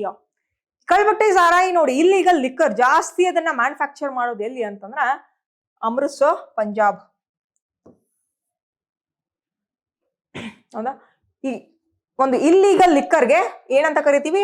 Hooch ಅಂತ ಹೇಳಿ. Hooch or as spurious liquor ಅಂತ ಕೂಡ ಕರಿತೀವಿ. ಈ hooch and spurious liquor that is very poisonous. Illicit liquor ಇದು, ಇಲ್ಲಿಗಲ್ ಲಿಕ್ಕರ್. ಇದನ್ನ ಮ್ಯಾನುಫ್ಯಾಕ್ಚರ್ ತುಂಬಾ ಮಾಡಿ ಅಂಡ್ ತುಂಬಾ ಮಾರಾಟ ಕೂಡ ಮಾಡ್ತಾ ಇರ್ತಾರೆ. ತುಂಬಾ ಜಾಸ್ತಿ ಎಲ್ಲಿ ಅಂದ್ರೆ ಅಮೃತ್ಸರ್ ಮತ್ತೆ ಪಂಜಾಬ್ ನಲ್ಲಿ. ಆಲ್ರೆಡಿ ರೀಸೆಂಟ್ ಆಗಿ ಏನಾಯ್ತು ಅಂತಂದ್ರೆ, there was 23 people have been dead there because of this issue, ಹೌದಾ? Because of drinking illegal liquor and illicit liquor ಅಂತ ಕೂಡ ಕರಿತೀವಿ. It is very poisonous. ಇದು ಏನಂತಂದ್ರೆ, ಯಾರು ಜಾಸ್ತಿ ಇದನ್ನ ಕನ್ಸ್ಯೂಮ್ ಮಾಡ್ತಾರೆ ಅಂತಂದ್ರೆ ಈ ಪಾವರ್ಟಿ ಹೊಂದಿರುವಂತ ಜನರು. ರಿಚ್ ಪೀಪಲ್ ಎಲ್ಲ ಈ ತರ ಕುಡಿಯೋದಿಲ್ಲ ಇದನ್ನ, ಹೌದಾ? ವೆರಿ ಕಾಸ್ಟ್ಲಿ ಬ್ರಾಂಡೆಡ್ ಆಲ್ಕೋಹಾಲ್ ನ ಸೇವನೆ ಮಾಡ್ತಾರ ಅವರು. ಬಟ್ ಈ poor people who are daily wagers, street vendors ಆಗಿರ್ಲಿ, ಡೈಲಿ ವೇಜರ್ಸ್ ಗಳಾಗಿರ್ಲಿ, and some of the people who are working in unorganised sector and also beggars ಗಳಾಗಿರ್ಲಿ, ಇವರೆಲ್ಲವೂ ಕೂಡ ಚೀಪ್ ಲಿಕ್ಕರ್ ಅಂತ ಕರಿತೀವಿ. ಈ ಚೀಪ್ ಲಿಕ್ಕರ್ ಅನ್ನ ಸೇವನೆ ಮಾಡೋದ್ರಿಂದ ಈ ಒಂದು ಸಾವು ಕೂಡ ಉಂಟಾಗ್ತದೆ. ಈ ಒಂದು ಇಲ್ಲಿಸಿಟ್ ಲಿಕ್ಕರ್ ಅನ್ನ ಮ್ಯಾನುಫ್ಯಾಕ್ಚರ್ ಮಾಡೋಕೆ ಎಲ್ಲೂ ಕೂಡ ಲೈಸೆನ್ಸೇ ಇಲ್ಲ. ಏನಾದ್ರೂ ಆಲ್ಕೋಹಾಲ್ ಸೇಲ್ ಮಾಡ್ಬೇಕು ಅಥವಾ ಡಿಸ್ಟ್ರಿಬ್ಯೂಷನ್ ಮಾಡ್ಬೇಕು ಅಥವಾ ಆಲ್ಕೋಹಾಲ್ ಪ್ರೊಡಕ್ಷನ್ ಮಾಡ್ಬೇಕಂದ್ರೂ ಕೂಡ you should get the licence and also you should get registered from the government department. Government ನಲ್ಲಿ ಅದು ಲೈಸೆನ್ಸ್ ಪಡ್ಕೊಳ್ಬೇಕು, ರಿಜಿಸ್ಟ್ರೇಷನ್ ಕೂಡ ಮಾಡ್ಕೊಳ್ಬೇಕು, ಆ ಶಾಪ್ ಆಗಿರ್ಲಿ ಅಥವಾ ಒಂದು ಮ್ಯಾನುಫ್ಯಾಕ್ಚರ್ ಮಾಡೋದಕ್ಕೂ ಕೂಡ, ಹೌದಾ? ಈ ತರ ಮಾಡ್ತಾ ಇರಲ್ಲ ಇವರು. ಅಲ್ಲಿ ಏನಾಗ್ತದೆ ಅಂದ್ರೆ ಈ ಲೈಸೆನ್ಸ್ ನ ಪಡ್ಕೊಳ್ಬೇಕು ಅಥವಾ ಒಂದು ಈ ಒಂದು ರಿಜಿಸ್ಟ್ರೇಷನ್ ಮಾಡ್ಕೊಳ್ಬೇಕು ಅಂದ್ರೆ they will check the toxicity level or they will check the content of the alcohol also. ಅದು ಎಷ್ಟಿದೆ, ಎಷ್ಟು ಪ್ರಮಾಣದಲ್ಲಿದೆ, ಮತ್ತೆ is it very poisonous, will it lead to death ಅಂತ ಹೇಳಿ ಎಲ್ಲ ಆಡಿಟಿಂಗ್ ಎಲ್ಲ ಮಾಡಿರ್ತಾರೆ before giving the licence for the liquor shops and also for the liquor manufacturer. Liquor industries ಗಳಿಗೆ ಲೈಸೆನ್ಸ್ ಅನ್ನ ಮುಂಚೆನೆ ಕೊಡೋದಿಲ್ಲ. ಎಲ್ಲ ಕೂಡ ಫಸ್ಟ್ ಏನ್ ಮಾಡ್ಬೇಕು ಅಂದ್ರೆ they should follow all the guidelines. ಎಲ್ಲ ಗೈಡ್ಲೈನ್ಸ್ ಗಳನ್ನ ಫಾಲೋ ಮಾಡ್ಬೇಕು. ಇದೇ ತರನೇ ಮ್ಯಾನುಫ್ಯಾಕ್ಚರ್ ಮಾಡ್ಬೇಕು ಅಂಡ್ ಇದೇ ತರನೇ ಅದರಲ್ಲಿ ಕಂಟೆಂಟ್ ಇದೇ ತರನೇ ಇರಬೇಕು ಅಂತ ಹೇಳಿ everything it is given. But ಏನಾಗ್ತದೆ ಅಂದ್ರೆ ಈ ಒಂದು ಕೆಲವೊಂದಿಷ್ಟು ಇಲ್ಲಿಸಿಟ್ ಲಿಕ್ಕರ್ ಅನ್ನ ಪ್ರೊಡಕ್ಷನ್ ಮಾಡುವಂತವ್ರು they will utilise the industrial methanol. ಹೌದಾ? Let me briefly explain regarding that. ಅಂದ್ರೆ ನಿಮಗೆ ಆಮೇಲೆ ಅರ್ಥ ಆಗ್ತದೆ ಯಾವ ತರ ಪ್ರೊಡಕ್ಷನ್ ಆಗ್ತದೆ ಏನು ಅಂತ ಹೇಳಿ. ಜನರಲಿ ಆಲ್ಕೋಹಾಲ್ ಪ್ರೊಡಕ್ಷನ್ ಯಾವ ರೀತಿ ಮಾಡ್ತಾರೆ? Generally alcohol production it will be made by fermentation. Fermentation process ಅನ್ನ ಬಳಸ್ಕೊಂಡು ಆಲ್ಕೋಹಾಲ್ ನ ಪ್ರೊಡಕ್ಷನ್ ಮಾಡ್ತಾರೆ. Fermentation of what? Food grains. ಹೌದಾ? ಫುಡ್ ಗ್ರೇನ್ಸ್ ಲೈಕ್ ವೀಟ್ ಆಗಿರ್ಲಿ, ಪ್ಯಾಡಿ ಆಗಿರ್ಲಿ, ಬಾರ್ಲಿ ಆಗಿರ್ಲಿ, and also potato ಆಗಿರ್ಲಿ, and sugar cane, molasses ದು. ಹೌದಾ? Based on this, along with there are few other extra food grains. ಇದರನ್ನ ಏನ್ ಮಾಡ್ತಾರೆ? they will do the fermentation. they will put the yeast for that. East ಅನ್ನ ಅದಕ್ಕೆ add ಮಾಡಿದಾಗ ಅದನ್ನ ಏನಾಗ್ತದೆ, ಕೆಲವೊಂದಿಷ್ಟು ದಿನಗಳ ಅಥವಾ ತಿಂಗಳ ಕಾಲ ಬಿಟ್ಟಾದ್ಮೇಲೆ ಅದು ಫರ್ಮೆಂಟೇಶನ್ ಆಗ್ತದೆ. This is a natural process that is consumable. ಇಲ್ಲಿ ಏನಾಗ್ತದೆ? It will produce the ethanol ಅಂತ ಕರಿತೀವಿ. ಇಟ್ ಈಸ್ ಬಿಟ್ ತುಂಬಾ ಕಡಿಮೆ ಒಂದು ಕ್ವಾಂಟಿಟಿನಲ್ಲಿ ಸೇವನೆ ಮಾಡಿದ್ರೆ ಉತ್ತಮ. ಜಾಸ್ತಿ ಮಾಡಿದ್ರೆ it is not good for the health. It will lead to death also. ಇದು ಕೂಡ usual alcohol is not good for health generally. ಹೌದಾ? ಬಟ್ ಇದೇ ಟಾಕ್ಸಿಕ್ ಆಕ್ಚುಲಿ. ಇದ್ರಕ್ಕಿನ್ನ ಟಾಕ್ಸಿಕ್ ಯಾವುದು ಅಂತಂದ್ರೆ industrial methanol.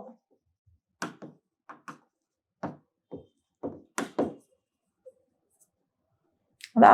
Industrial methanol.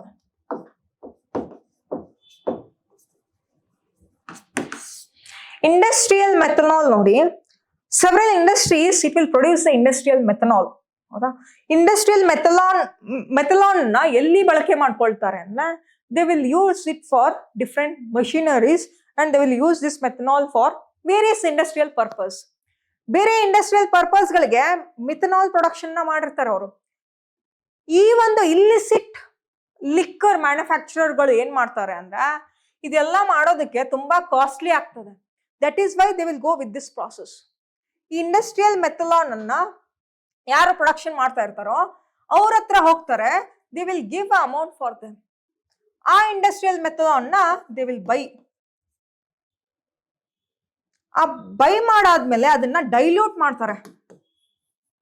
Industrial methanol dilute ಮಾಡಿಬಿಟ್ಟು they will add various chemicals also for that. ಕೆಲವೊಂದಿಷ್ಟು chemicals ನ ಮತ್ತೆ ಅಡಾಪ್ಟ್ ಮಾಡ್ತಾರೆ, ವೆರಿ ಟಾಕ್ಸಿಕ್ ಕೆಮಿಕಲ್ಸ್ ಗಳನ್ನ. And some people will just add this animal skin and leather and also the scorpions also. ಈ ಒಂದು foreign ನಲ್ಲಿ ನೋಡಿ ಕೆಲವೊಂದಿಷ್ಟು ಬಾಟಲ್ ನಲ್ಲಿ ಈ ಸ್ನೇಕ್ ಆಗಿರ್ಲಿ ಅಥವಾ ಆನಿಮಲ್ಸ್ ನ ಆಗಿರ್ಲಿ ಆ ಲಿಕ್ಕರ್ ನಲ್ಲಿ ತುಂಬಿಸಿ ಹಾಕಿ ಇಟ್ಟಿರ್ತಾರೆ. ಅದು ಗುಡ್ ಟೇಸ್ಟ್ ಏನೋ ಕೊಡ್ತದೆ ಅಂತ ಹೇಳಿ. But that is myth. It is very toxic.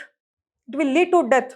ಲಿವರೇ ಹಾಳು ಮಾಡಿ ಹಾಕ್ಬಿಡ್ತದೆ ಅದು, ಈ ತರ ಏನಾದ್ರು ನೀವು ಸೇವನೆ ಮಾಡಿಸಿದ್ರು ಅಂದ್ರೆ. ಹೌದಾ? ಈ ತರ ಏನಾಗ್ತದೆ, ಈ ಇಂಡಸ್ಟ್ರಿಯಲ್ ಮೆಥನಾಲ್ ಇಂದ ಅದನ್ನ ಡೈಲ್ಯೂಟ್ ಮಾಡ್ಕೊಂಡು ಅದನ್ನ ಪ್ರೊಡಕ್ಷನ್ ಮಾಡ್ತಾರೆ. That is what it is called as illicit liquor. ಕಳ್ಬಟ್ಟಿ ಸಾರಾಯಿ. ಹೌದಾ? ಬೂಟ್ ಲೆಸ್ಸರ್ ಅಂತ ಕರಿತೀವಿ ಅದನ್ನ ಮಾರೋರ್ನ. ಬೂಟ್ ಲೆಸ್ಸರ್ ಅಂತ ಕರಿತೀವಿ. They are called as boot lessers. These boot lessers, they will buy the industrial methanol at the cheaper price. They will just put the chemicals for that and they will just sell it ಇಲ್ಲಿಗಲಿ. ಜಾಸ್ತಿ ಇದನ್ನು production ಮಾಡೋದು ಅಥವಾ cell ಮಾಡೋದು ಎಲ್ಲಿ ಅಂದ್ರೆ remote areas, villages ನಲ್ಲಿ ಅಥವಾ ಅಗ್ರಿಕಲ್ಚರ್ ಏರಿಯಾನಲ್ಲಿ, ಫಾರೆಸ್ಟ್ ನಲ್ಲಿ ಈ ತರ ಮಾಡ್ತಾ ಇರ್ತಾರೆ. ಯಾಕೆ ಅಂದ್ರೆ ಅಲ್ಲಿ ಜಾಸ್ತಿ ಪೊಲೀಸರ ಕಣ್ಗಾವಲು ಇರೋದಿಲ್ಲ ಅಂತ ಹೇಳಿ. ಈ ತರ ಆದಾಗ ಏನಾಗ್ತದೆ, that will lead to death. Poor people daily wages ನೋಡಿ ಎಲ್ಲರೂ ಕೂಡ ಇಲ್ಲಿಸಿಟ್ ಲಿಕ್ಕರ್ನೇ ಬೈ ಮಾಡ್ತಾರೆ. ಏನಕ್ಕೆ? ಚೀಪ್ ಪ್ರೈಸ್ ನಲ್ಲಿ ಸಿಗ್ತದೆ ಅಂತ ಹೇಳಿ, ತುಂಬಾ ಕಡಿಮೆ ಬೆಲೆಯಲ್ಲಿ ಸಿಗ್ತದೆ ಅಂತ ಹೇಳಿ. ಬಟ್ ಅವ್ರಿಗೆ ಗೊತ್ತೇ ಇರಲ್ಲ ಅವ್ರ ಒಂದು ದೇಹ ಏನಾಗ್ತಾ ಇದೆ ಅಂದ್ರೆ that is the body is leading to death ಅಂತ ಹೇಳಿ. Their life is leading to death, towards the death. ಗೊತ್ತೇ ಇರೋದಿಲ್ಲ. ಯಾವ್ದು ಚೀಪ್ ಸಿಗ್ತದೇನೋ ಅದನ್ನ ಕನ್ಸ್ಯೂಮ್ ಮಾಡ್ಬಿಡೋದು, ಅದೇ ಅವ್ರದ್ದು ಒಂದು ಥಾಟ್ ಆಗ್ಬಿಟ್ಟಿರ್ತದೆ. ಹೌದಾ? See, that is what they have given here regarding the methanol. As I told you, I have deeply explained you, methanol easily pilfered and inexpensive becomes a deadly profit source for bootloggers or the bootleggers anta ಹೇಳಿ. These bootleggers who may misjudge dilution ratios leading to fatal consequences. ನೋಡಿ, ಈ ಬೂಟ್ಲೆಗ್ಗರ್ಸ್ಗಳು ಕೆಲವೊಂದಿಷ್ಟು bribe ನ ಕೂಡ ಕೊಡ್ತಾರೆ ಅಲ್ಲೇ local ಪೊಲೀಸರುಗಳಿಗೆ. ಯಾಕಂದ್ರೆ ಮಾರಾಟ ಮಾಡ್ಬೇಕಲ್ವಾ, ಪರ್ಮಿಷನ್ ಬೇಕಲ್ವಾ. And some of the lower rank politicians also they will just don't think much about this. ಹೌದಾ? ಅವರ ಒಂದು ಕ್ಷೇತ್ರದಲ್ಲಿ ಆಗ್ತಾ ಇದ್ರು ಕೂಡ ಸುಮ್ಮನೆ ಎದ್ಬಿಡ್ತಾರೆ ಕೆಲವೊಂದಿಷ್ಟು ಪೊಲಿಟಿಷಿಯನ್ಸ್ ಆಗಿರ್ಲಿ, ಪೊಲೀಸ್ ಆಫೀಸರ್ಸ್ ಆಗಿರ್ಲಿ. ಬಟ್ ಏನು ಅಂದ್ರೆ ಇದಕ್ಕೆ ರೂಲ್ಸ್ ಅಂಡ್ ರೆಗ್ಯುಲೇಷನ್ಸ್, ಗೈಡ್ಲೈನ್ಸ್ ಗಳು ಕೂಡ ಇದಾವೆ. But that is not implemented effectively. ಎಲ್ಲಾ ಗೈಡ್ಲೈನ್ಸ್ ಇದೆ, ಯಾವ ತರ ಪ್ರೊಡಕ್ಷನ್ ಮಾಡಬೇಕು, ಸೇಲ್ ಮಾಡಬೇಕು, ಡಿಸ್ಟ್ರಿಬ್ಯೂಷನ್ ಮಾಡಬೇಕು, ಆಲ್ಕೋಹಾಲ್ ಇಂಡಸ್ಟ್ರೀಸ್ ಆಗಿರ್ಲಿ, ಫ್ಯಾಕ್ಟ್ರೀಸ್ ಆಗಿರ್ಲಿ ಅಂಡ್ ಶಾಪ್ಸ್ಗಳು ಕೂಡ. ಬಟ್ ಏನು ಅಂತಂದ್ರೆ ಸರ್ಕಾರದವರು, ಪೊಲೀಸ್ ಡಿಪಾರ್ಟ್ಮೆಂಟ್ನವರು ಕೆಲವೊಂದಿಷ್ಟು ಕಣ್ಣು ಮುಚ್ಕೊಂಡು ಕೂತಿದ್ದಾರೆ ಅಂತ ಹೇಳಿ. That is what they have given in this topic. Ethanol is lightly bit good health, it is good for health, but methanol is not good for health. That is what you should study in this topic. See, the lawmakers, law enforcement, lawmaker galagirli, law enforcers agirli, ಅವ್ರು ಏನ್ ಮಾಡ್ಬೇಕು? They should take the action against this kind of people, ಬೂಟ್ಲೆಗ್ಗರ್ಸ್ಗೆ ಅಂತ ಹೇಳಿ ಇವ್ರನ್ನ ಏನ್ ಮಾಡ್ಬೇಕು ಅಂತಂದ್ರೆ ಅರೆಸ್ಟ್ ಮಾಡೋದಾಗಿರ್ಲಿ, ಅವ್ರಿಗೆ ಶಿಕ್ಷೆಯನ್ನ ಒದಗಿಸೋದಾಗಿರ್ಲಿ, ಎಲ್ಲವನ್ನ ಕೂಡ ಮಾಡ್ಬೇಕು. This is regarding this topic. Next one is regarding the global slowdown. UN, United Nations, snips outlook for India's growth to 6.3% on global slowdown. Overall global level ನಲ್ಲಿ economic slowdown ಆಗ್ತದೆ ಅಂತ ಹೇಳಿದ್ದಾರೆ. ಅದರಲ್ಲಿ included is India. India is also included in economic slowdown. ಎಷ್ಟಾಗ್ತದೆ, ಏನಾಗ್ತದೆ ಅಂತ ಹೇಳಿ they have given you. ಇನ್ನು ಹಿಂದೂ ನ್ಯೂಸ್ ಪೇಪರ್ ನಲ್ಲಿ ಏನ ಕೊಟ್ಟಿದ್ದಾರೆ ಅಂದ್ರೆ ಒಂದು ಒಪಿನಿಯನ್ ಬೇಸ್ಡ್ ಒಂದು ಆರ್ಟಿಕಲ್ ನ ಕೊಟ್ಟಿದ್ದಾರೆ. ಬಟ್ PIB ನಲ್ಲಿ ಏನ್ ಕೊಡ್ತಾರೆ ಅಂದ್ರೆ economy of India is been quite well than the other foreign nations ಅಂತ ಕೂಡ ಕೊಡ್ತಾರೆ. Because PIB that comes under the government ನವರು ಏನ್ ಮಾಡ್ತಾರೆ ಅಂದ್ರೆ they can just exaggerate about their ruling parties functions and everything. PIB ಏನ್ ಮಾಡ್ತದೆ? Overall 99% it will give the correct report itself. But ಏನು ಅಂತಂದ್ರೆ ಗವರ್ಮೆಂಟ್ ನವರು, ಇಂಡಿಯನ್ ಗವರ್ಮೆಂಟ್ ಏನ್ ಮಾಡ್ತದೆ ಕೆಲವೊಂದು ಟೈಮ್ ನಲ್ಲಿ ಅಂತಂದ್ರೆ ತಮ್ಮನ್ನ ತಾವು ಜಾಸ್ತಿ ಹೊಗಳ್ಕೊಳ್ಳೋಕೆ ಅಂತ ಹೇಳಿ ಈ ತರ ಪಾಸಿಟಿವ್ ವೇ ನಲ್ಲಿ they will just give the details and reports also. But Hindu newspaper ನಲ್ಲಿ it is like opinion based, it is mixture of both positive and negative. ನೀವು ಅದನ್ನ UPSC ಆಸ್ಪಿರೆಂಟ್ಸ್ ಇದ್ದವ್ರು ಏನ್ ಮಾಡ್ಬೇಕು, ಅದನ್ನ ಬ್ಯಾಲೆನ್ಸ್ ಮಾಡಬೇಕು. You should not be totally a positive and negative also. ಅದನ್ನ detail ಆಗಿ ಎಕ್ಸಾಕ್ಟ್ಲಿ ನಾನು ಏನ್ ತಗೊಳ್ಬೇಕು for UPSC level, UPSC point of view ನಲ್ಲಿ ನಾನು ಯಾವ ತರ ನ್ಯೂಟ್ರಲ್ ಆಗಿರ್ಬೇಕು, ಆನ್ಸರ್ ಮಾಡಬೇಕು ಅಂತ ಹೇಳಿ that is what you should think in this topic. United nation has just given the report. ಎಷ್ಟು ಕೊಟ್ಟಿದೆ ಅಂತಂದ್ರೆ ಈ ವರ್ಷ ಏನು ಅಂತಂದ್ರೆ 6.3% ಗ್ರೋತ್ ಆಗ್ತದೆ ಅಂಡ್ ನೆಕ್ಸ್ಟ್ ಇಯರ್ 6.4% ಗ್ರೋತ್ ಆಗ್ತದೆ ಅಂತ ಹೇಳಿದೆ. It is given, and there is also an economic slowdown also. The United Nations mid-year update, totally it will review twice a year. ಒಂದು ಜನವರಿಯಲ್ಲಿ ಬಿಡುಗಡೆ ಮಾಡ್ತದೆ, ಇನ್ನೊಂದು ಮಿಡ್ ವೀಕ್ ಆಫ್ ಮೇ ನಲ್ಲಿ ಬಿಡುಗಡೆ ಮಾಡ್ತದೆ ರಿಗಾರ್ಡಿಂಗ್ ದಿಸ್ ಎಕಾನಮಿ ಗ್ರೋತ್. ಈ ಒಂದು 2025 ಎಕನಾಮಿಕ್ ಗ್ರೋತ್ ನಲ್ಲಿ ಏನು ಅಂತಂದ್ರೆ the growth will be slow down of 2.4% of the calendar year. ಇಷ್ಟು ಗ್ರೋತ್ ಕಡಿಮೆ ಆಗ್ತದೆ ಅಂತ ಹೇಳಿ it has just given the report. Can just go through that. Next, the next topic is regarding India-Afghanistan's relationship.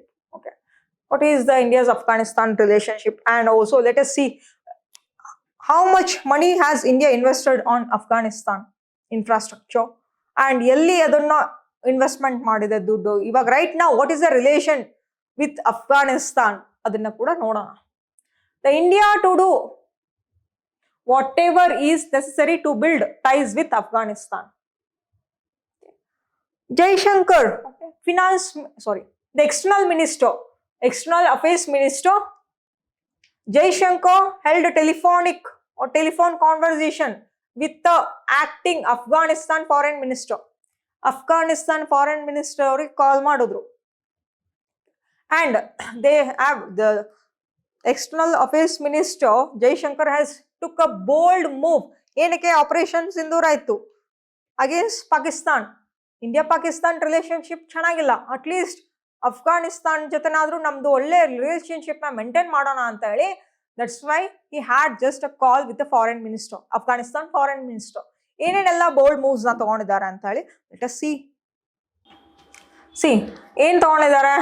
Next ಏನು ಅಂತಂದ್ರೆ already we have invested a lot of money and we have established the Chabar port in Iran also. ಹೌದಾ, ಒಂದು bold move, ಒಂದು ಒಳ್ಳೆ ಒಂದು significant move ಅನ್ನ ತಗೊಳ್ಬೇಕು against the Pakistan. India Afghanistan relationship ಚೆನ್ನಾಗಿರ್ಬೇಕು ಅಂತ ಹೇಳಿ ಒಂದು ಒಳ್ಳೆ ನಿರ್ಧಾರವನ್ನ ತಗೊಂಡಿದ್ದಾರೆ. ನಾವು we are having a good relationship with the friendly relationship the Afghanistan. ಹೌದಾ, ಮುಂಚೆ ಏನಿತ್ತು ಇಂಡಿಯಾ ಅಫ್ಘಾನಿಸ್ತಾನ್ ರಿಲೇಶನ್ಶಿಪ್ ಅಷ್ಟೊಂದು ಚೆನ್ನಾಗಿರ್ಲಿಲ್ಲ ಬಿಫೋರ್ 2001. ಹೌದಾ, 2001 ಇಂದ 2021 ವರೆಗೂ ಏನಾಯ್ತು ಅಂದ್ರೆ we had a good relationship with Afghanistan. Okay, we had a good relationship with Afghanistan. India had a good relationship with Afghanistan because there was a government formed in Afghanistan. ಹೌದಾ, that is why Afghanistan government seeked help from the India that we wanted a infrastructure ಆಗಿರ್ಲಿ, road ಆಗಿರ್ಲಿ, highways ಗಳಾಗಿರ್ಲಿ ಅಂತ ಹೇಳಿ ಅವರ ಒಂದು government ಇದ್ದಾಗ ನಾವೇನ್ ಮಾಡಿದ್ವಿ ಅಂದ್ರೆ we have invested a lot of money. And next ಏನಾಯ್ತು 2021 ನಲ್ಲಿ Taliban has took the Afghanistan. ಅಲ್ಲಿ ಗವರ್ಮೆಂಟ್ ಬಿದ್ದೋಯ್ತು, Taliban is ruling now. Taliban ನವರು it is a terrorist group. ಹೌದಾ, ಈ ಟೆರರಿಸ್ಟ್ ಗ್ರೂಪ್ನವರು ಏನು ಅಂತಂದ್ರೆ ಇಂಡಿಯಾಗೆ they were not in good relationship, ಅಷ್ಟೊಂದು ಚೆನ್ನಾಗಿರ್ಲಿಲ್ಲ ಅವ್ರ relationship. But once the Taliban has form the government at 2021 ಇನ್ ಅಫ್ಘಾನಿಸ್ತಾನಿಗೆ ಅನಿಸ್ತು, ತಾಲಿಬಾನಿಗೆ ಅನಿಸ್ತು. ಯಾಕಂದ್ರೆ ಪಾಕಿಸ್ತಾನ್ ಅಫ್ಘಾನಿಸ್ತಾನ್ಗೆ ರಿಲೇಶನ್ಶಿಪ್ ಚೆನ್ನಾಗಿಲ್ಲ ಅಲ್ಲಿ. ಬಿಕಾಸ್ ಏನು ಅಂತಂದ್ರೆ Pakistan is also attacking the Afghanistan. Pakistan 2021 ನಲ್ಲಿನೂ ಕೂಡ ಅಫ್ಘಾನಿಸ್ತಾನ್ ಮೇಲೆ ದಾಳಿಯನ್ನ ಮಾಡಿತ್ತು. And Pakistan it is kind of dominating nature for the Afghanistan. Afghanistan ಅಂತ ತಾಲಿಬಾನ್ಗೆ ಅನಿಸ್ತದೆ ಏನು ಅಂದ್ರೆ ಈ ಪಾಕಿಸ್ತಾನ್ ಅವ್ರನ್ನ ನಂಬಾರ್ದು ನಾವು, ಅವಾಗ ಅಟ್ಯಾಕ್ ಮಾಡ್ತಾರೆ, ಇಂಡಿಯಾದ ಹೆಲ್ಪ್ ತಗೊಳ್ಳೋಣ ಅಂತ ಹೇಳಿ. And then they requested for the India regarding to help for them in just continuing the office or else government also. ನಮ್ಮ ಒಂದು ಜನರಿಗೆ ಹೆಲ್ಪ್ ಮಾಡಿ ಅಂತ ಹೇಳಿ ಕೇಳ್ಕೊಂಡ್ರು. ಅವಾಗ ನಮ್ಮ ಒಂದು Indian diplomat met the Taliban diplomat in Qatar 2021 ನಲ್ಲಿ. ಮತ್ತಿನ್ನ ರಿಲೇಶನ್ಶಿಪ್ ಅಫಿಷಿಯಲ್ ಆಗಿ ನಾವು ಅವ್ರ ಜೊತೆ ಟೈ ಅಪ್ ಮಾಡ್ಬೇಕಲ್ಲ, ಹ್ಯಾಂಡ್ಸ್ ಶೇಕ್ ಮಾಡ್ಬೇಕಲ್ಲ. ಅದಕ್ಕೆ ಏನಂದ್ರೆ Indian diplomat he went to the Qatar ನಲ್ಲಿ ಇರುವಂತ ಡಿಪ್ಲೊಮ್ಯಾಟ್ ತಾಲಿಬಾನ್ ಡಿಪ್ಲೊಮ್ಯಾಟ್ಗೆ ಅಪ್ರೋಚ್ ಮಾಡಿದ್ರು. ಓಕೆ, ಈ ತರ ರಿಲೇಶನ್ಶಿಪ್ ನ ಮೇಂಟೈನ್ ಮಾಡ್ಕೊಳ್ಳಿ ನೀವಿಬ್ರು ಅಫಿಷಿಯಲ್ ಆಗಿ ಅಂತ ಹೇಳಿ. Then from then onwards Taliban is friendly with the India as well. ಇವಾಗ let us see how much money we have invested in Taliban in Afghanistan. Totally round about $3 billion. Okay. $3 billion, round about $3 billion we have invested the money in Afghanistan. Afghanistan ಅಲ್ಲಿ ನೋಡಿ totally $3 billion ಅಷ್ಟು ನಾವು ಅಲ್ಲಿ ಹೂಡಿಕೆಯನ್ನ ಮಾಡಿದೀವಿ. ಯಾವ್ಯಾವುದು ಕ್ಷೇತ್ರದಲ್ಲಿ ಅಂತಂದ್ರೆ ಒಂದು ಚಾಬಹಾರ್ ಪೋರ್ಟ್ ಇನ್ ಇರಾನ್, ಹೌದಾ, ಇಂಡಿಯಾ, ಇಲ್ಲಿಂದ ದೇರ್ ಇಸ್ ಪಾಕಿಸ್ತಾನ್ ಹಿಯರ್. ನಾವು ಮ್ಯಾರಿಟೈಮ್ ಇಂದ ಏನ್ ಮಾಡ್ತಾ ಇದೀವಿ ಅಂತಂದ್ರೆ we have constructed Chabahar port here, Chabahar port in Iran, ಹೌದಾ, ಇನ್ ಇರಾನ್ ನಲ್ಲಿ ನಾವು ಅದನ್ನ ಎಸ್ಟಾಬ್ಲಿಷ್ ಮಾಡಿದೀವಿ. This is the Pak. Why we have made a ties for trading purpose is that Pakistan ಜೊತೆ ನಾವು ಟ್ರೇಡಿಂಗ್ ಮಾಡೋದೇ ಬೇಡ ಅಂತ ಹೇಳಿ ನಾವು ಏನ್ ಮಾಡ್ತಾ ಇದೀವಿ, we have chosen Iran's port, that is the Chabahar port. ಈ ಚಾಬಹಾರ್ ಪೋರ್ಟ್ ಅನ್ನ ಎಸ್ಟಾಬ್ಲಿಷ್ ಮಾಡಿಬಿಟ್ಟು India, Iran and also the Afghanistan 3 countries have took the trilateral agreement. They have went for the trilateral agreement. ಮೂರು ದೇಶದ ಜನರು tie up ಮಾಡ್ಕೊಂಡು ಏನು ಅಂದ್ರೆ they have established the Chabahar port for transportation and for trading purpose. ಏನಾಗ್ತಿತ್ತು ಮುಂಚೆ ನಾವು ಎಷ್ಟೇ ಇದ್ರೂ ಪಾಕಿಸ್ತಾನಿಂದಾನೇ ನಾವು ಟ್ರೇಡಿಂಗ್ ಮಾಡ್ಬೇಕಾಗ್ತಿತ್ತು for Afghanistan or for any Asian central Asian countries. ಆ ಸೆಂಟ್ರಲ್ ಏಷ್ಯನ್ ಕಂಟ್ರೀಸ್ಗೆ ನಾವು ಟ್ರೇಡಿಂಗ್ ಮಾಡ್ಬೇಕಂದ್ರೂ ಕೂಡ ನಾವು ಪಾಕಿಸ್ತಾನ್ ಒಳಗಡೆನೆ ಹಾದು ನಾವು ಟ್ರೇಡಿಂಗ್ ಎಲ್ಲ ಮಾಡ್ಬೇಕಾಗ್ತಿತ್ತು. ರೋಡ್ ಟ್ರಾನ್ಸ್ಪೋರ್ಟ್ ಆಗಿರ್ಲಿ, ರೈಲ್ವೆ ಆಗಿರ್ಲಿ, ಏರ್ವೇಸ್ ಆಗಿರ್ಲಿ. ಇವಾಗ ಏನು ಅಂದ್ರೆ this is the other route. This is a very big initiative taken by the government of India. India, Iran and Afghanistan have made one new agreement, that is a trilateral agreement regarding the trading purpose and for transportation purpose. This is a very important. Chabahar nalli kuda we have invested the money. The India has invested in Chabahar port. Along with that, India has also constructed the Afghanistan parliament.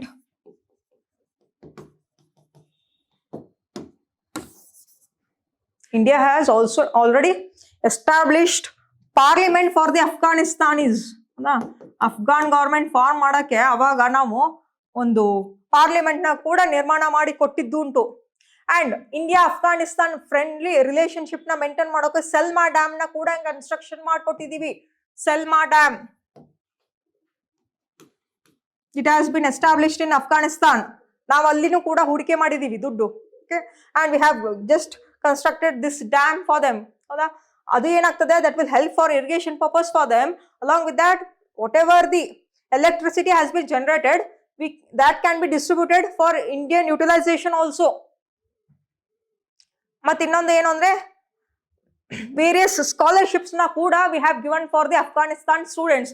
Round about as per 2023 ಪ್ರಕಾರ ನಾವು 14,000 students of Afghanistan, ಹೌದಾ, ಅಫ್ಘಾನಿಸ್ತಾನ್ ಅಲ್ಲಿರುವಂತಹ 14,000 students ಗಳಿಗೆ scholarship ನ provide ಮಾಡಿ we are giving dum the scholarships and also the education over there. See, ee tara we have building the ties with the Afghanistan in a good relationship. And also along with that, humanitarian aids na kuda kalsidivi, assistance kuda ಮಾಡಿದೀವಿ. ಏನಾದರೂ ಇವಾಗ ಅವ್ರಿಗೆ ಏನಾದರೂ nutrition level ಕಡಿಮೆ ಆದಾಗ and if there is a lack of food ಆದಾಗ ನಾವು ಅವ್ರಿಗೆ ವೀಟ್ ಆಗಿರಲಿ, ರೈಸ್ನ ಕಳಿಸೋದಾಗಿರಲಿ ಆ್ಯಂಡ್ ಡಿಫ್ರೆಂಟ್ ಫುಡ್ ಗ್ರೇನ್ಸ್ನ ಕಳಿಸೋದಾಗಿರಲಿ ನಮ್ಮ ಇಂಡಿಯನ್ ಗವರ್ಮೆಂಟು ಅವ್ರಿಗೆ ಸಹಾಯವನ್ನ ಮಾಡಿದ್ದು ಉಂಟು. Based on that the Taliban is now it is in favour for Indians government. Okay, ಒಂದು ಸಪೋರ್ಟಿವ್ ಆಗಿ ಇದೆ ಇವಾಗ. That is what we need, this kind of relationship. ನಮ್ಮ ಒಂದು ಯಾರೇ ಒಂದು ನಮ್ಮ ಇಂಡಿಯನ್ ಸಿಟಿಸನ್ಸು ಇವಾಗ ಅಫ್ಘಾನಿಸ್ತಾನ್ಗೆ ಹೋದ್ರೆ ತುಂಬಾ ಪ್ರೀತಿಯಿಂದ ಬರ್ಮಾಡ್ಕೊಳ್ತಾರೆ ಇವಾಗ. Because the India is helping them during their need. ಒಂದು ಊಟ, see, ultimately the people need a food. ಏನೋ ದುಡ್ಡು ಅದನ್ನ ತಿನ್ನೋಲಿಕ್ಕೆ ಏನು ಬರೋದಿಲ್ಲ, ಹೌದಾ. If there is any scarcity of food, scarcity of food ಆದಾಗ ನಾವು ಏನೇ ಒಂದು ಶತ್ರುತ್ವ ಇದ್ರೂ ಕೂಡ, Taliban is a terrorist group, ಹೌದಾ, it is a rational group ಇದ್ರೂ ಕೂಡ ನಾವನ್ನ ತಲೆಯಲ್ಲಿ ಇಟ್ಕೊಳ್ದೆ ನಾವು ಒಂದು ಅಫ್ಘಾನಿಸ್ತಾನ್ ಸಿವಿಲಿಯನ್ಸ್ಗೆ, ಸಿಟಿಸನ್ಸ್ಗೆ ಅಂತ ಹೇಳಿ we have sent a lot of food grains when there is a need. That is why the Taliban is having that kind of support and they are friendly with the Indian people. This is regarding this topic. And lastly, the topic is regarding the step well anta heli. Okay, see, this is the monument. Okay, idu ellittu antandre it is in New Delhi. ಈ ಬಾಲಿ reservoir ಅಂತ ಇದೆ. Okay, ಅದ್ರ ಹೆಸರು ಏನು ಅಂತಂದ್ರೆ ಈ C ಬಾಲಿ ರಜೋಲ್ಕಿ ಬೋಲಿ ಅಂತ ಹೇಳಿ, that is been again repaired. Okay, ಅದನ್ನ ರಿಪೇರ್ ಮಾಡ್ಕೊಂಡ್ಬಿಟ್ಟು ಅದನ್ನೇನ್ ಮಾಡ್ತಾ ಇದ್ದಾರೆ ಅಂದ್ರೆ it will help for tourism ಅಂತ ಹೇಳಿ. That is we are just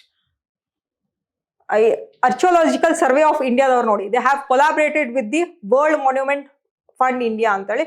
along with that the private agency that is TCS foundation, TCS ಜೊತೆ ಒಪ್ಪಂದ ಮಾಡ್ಕೊಂಡು ಏನು ಅಂದ್ರೆ ಇದನ್ನ ಸಕ್ಸಸ್ಫುಲಿ ಇದನ್ನ ರಿಪೇರ್ ಕೂಡ ಮಾಡಿದ್ದಾರೆ. This monument is of 16th century, Lodhi ಡೈನಾಸಿಟಿಗೆ ಸಂಬಂಧಪಟ್ಟಿದ್ದು. ಇಲ್ಲಿ ಫಿಶ್ ಪಾಂಡ್ ಇದೆ, ಪಾಂಡ್. ಓಕೆ, ಇದನ್ನ ಏನ್ ಮಾಡಿದ್ದಾರೆ ಅಂದ್ರೆ ಇದನ್ನ ಮತ್ತೆ ಕನ್ಸ್ಟ್ರಕ್ಷನ್ ಮಾಡ್ಬಿಟ್ಟು ಅಲ್ಲಿ ಮತ್ತೆ ಒಂದು ಹೊಸದಾಗಿ clean water, it is like a reservoir. ಈ ರಿಸರ್ವಾಯರ್ ನ ಮತ್ತೆ ಕ್ಲೀನ್ ಮಾಡ್ಬಿಟ್ಟು ಅದು ಡಿಸಿಲ್ಟಿಂಗ್ ಮಾಡ್ಕೊಂಡು ಅದಕ್ಕೆ ಲೈಮ್ ಪ್ಲಾಸ್ಟರ್ ಮಾಡ್ಬಿಟ್ಟು, ಓಕೆ, ಸುಣ್ಣದ ಒಂದು ಪ್ಲಾಸ್ಟರ್ ಮಾಡ್ಬಿಟ್ಟು ಮತ್ತೆ ಒಂದು ವೆಲ್ ಕ್ವಾಲಿಫೈಡ್ ವಾಟರ್ ಇಂದ ಅದನ್ನ ಮತ್ತೆ ಶೃಂಗಾರಗೊಳಿಸಿ ಅದನ್ನ ಟೂರಿಸ್ಟ್ ಪರ್ಪಸ್ಗೆ ಹೆಲ್ಪ್ ಮಾಡೋಣ ಅಂತೇಳಿ they have just made this kind of technology they have used for repairing this Baoli. Okay, Rajon ki Baoli ಅಂತ ಹೇಳಿ. Very important for your art and culture. This topic is regarding the art and culture and also regarding the history. The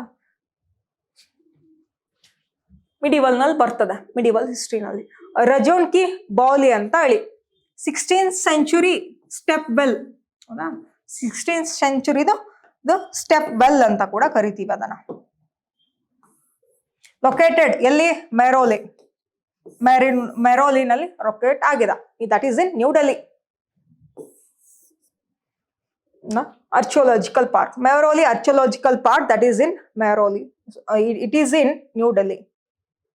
and Baoli ಅಂತಂದ್ರೆ reservoir. They might ask you, Rajon ki Baoli is situated in where, and also what is the meaning of Baoli? Baoli ಅಂತಂದ್ರೆ reservoir ಅಂತ ಅರ್ಥ. It is having a clean water, desilted. ಅದಕ್ಕೆ ಉಸುಗು ಹಾಕಿ ಏನ್ ಮಾಡಿರ್ತಾರೆ, ಮತ್ತೆ ಕೆಳಗಡೆ ಸ್ವಲ್ಪ ಉಸುಗನ್ನ ಹಾಕಿ ಅದನ್ನ ಟೋಟಲಿ ಅದನ್ನ ಲೈಮ್ ಪ್ಲಾಸ್ಟರ್ನ ಮಾಡಿ, ಸುಣ್ಣದಿಂದ ಪ್ಲಾಸ್ಟರ್ ಎಲ್ಲ ಮಾಡ್ಬಿಟ್ಟು ಮತ್ತೆ ಫಿಶ್ ಪಾಂಡ್ ತರ ಅದನ್ನ ಸೆಟಪ್ ಮಾಡಿದ್ದಾರೆ for tourism purpose. This is regarding the current affairs of today's. I hope you have understood all these articles and just analyze all these articles, just do the revision, and tomorrow we can continue the next session. Thank you.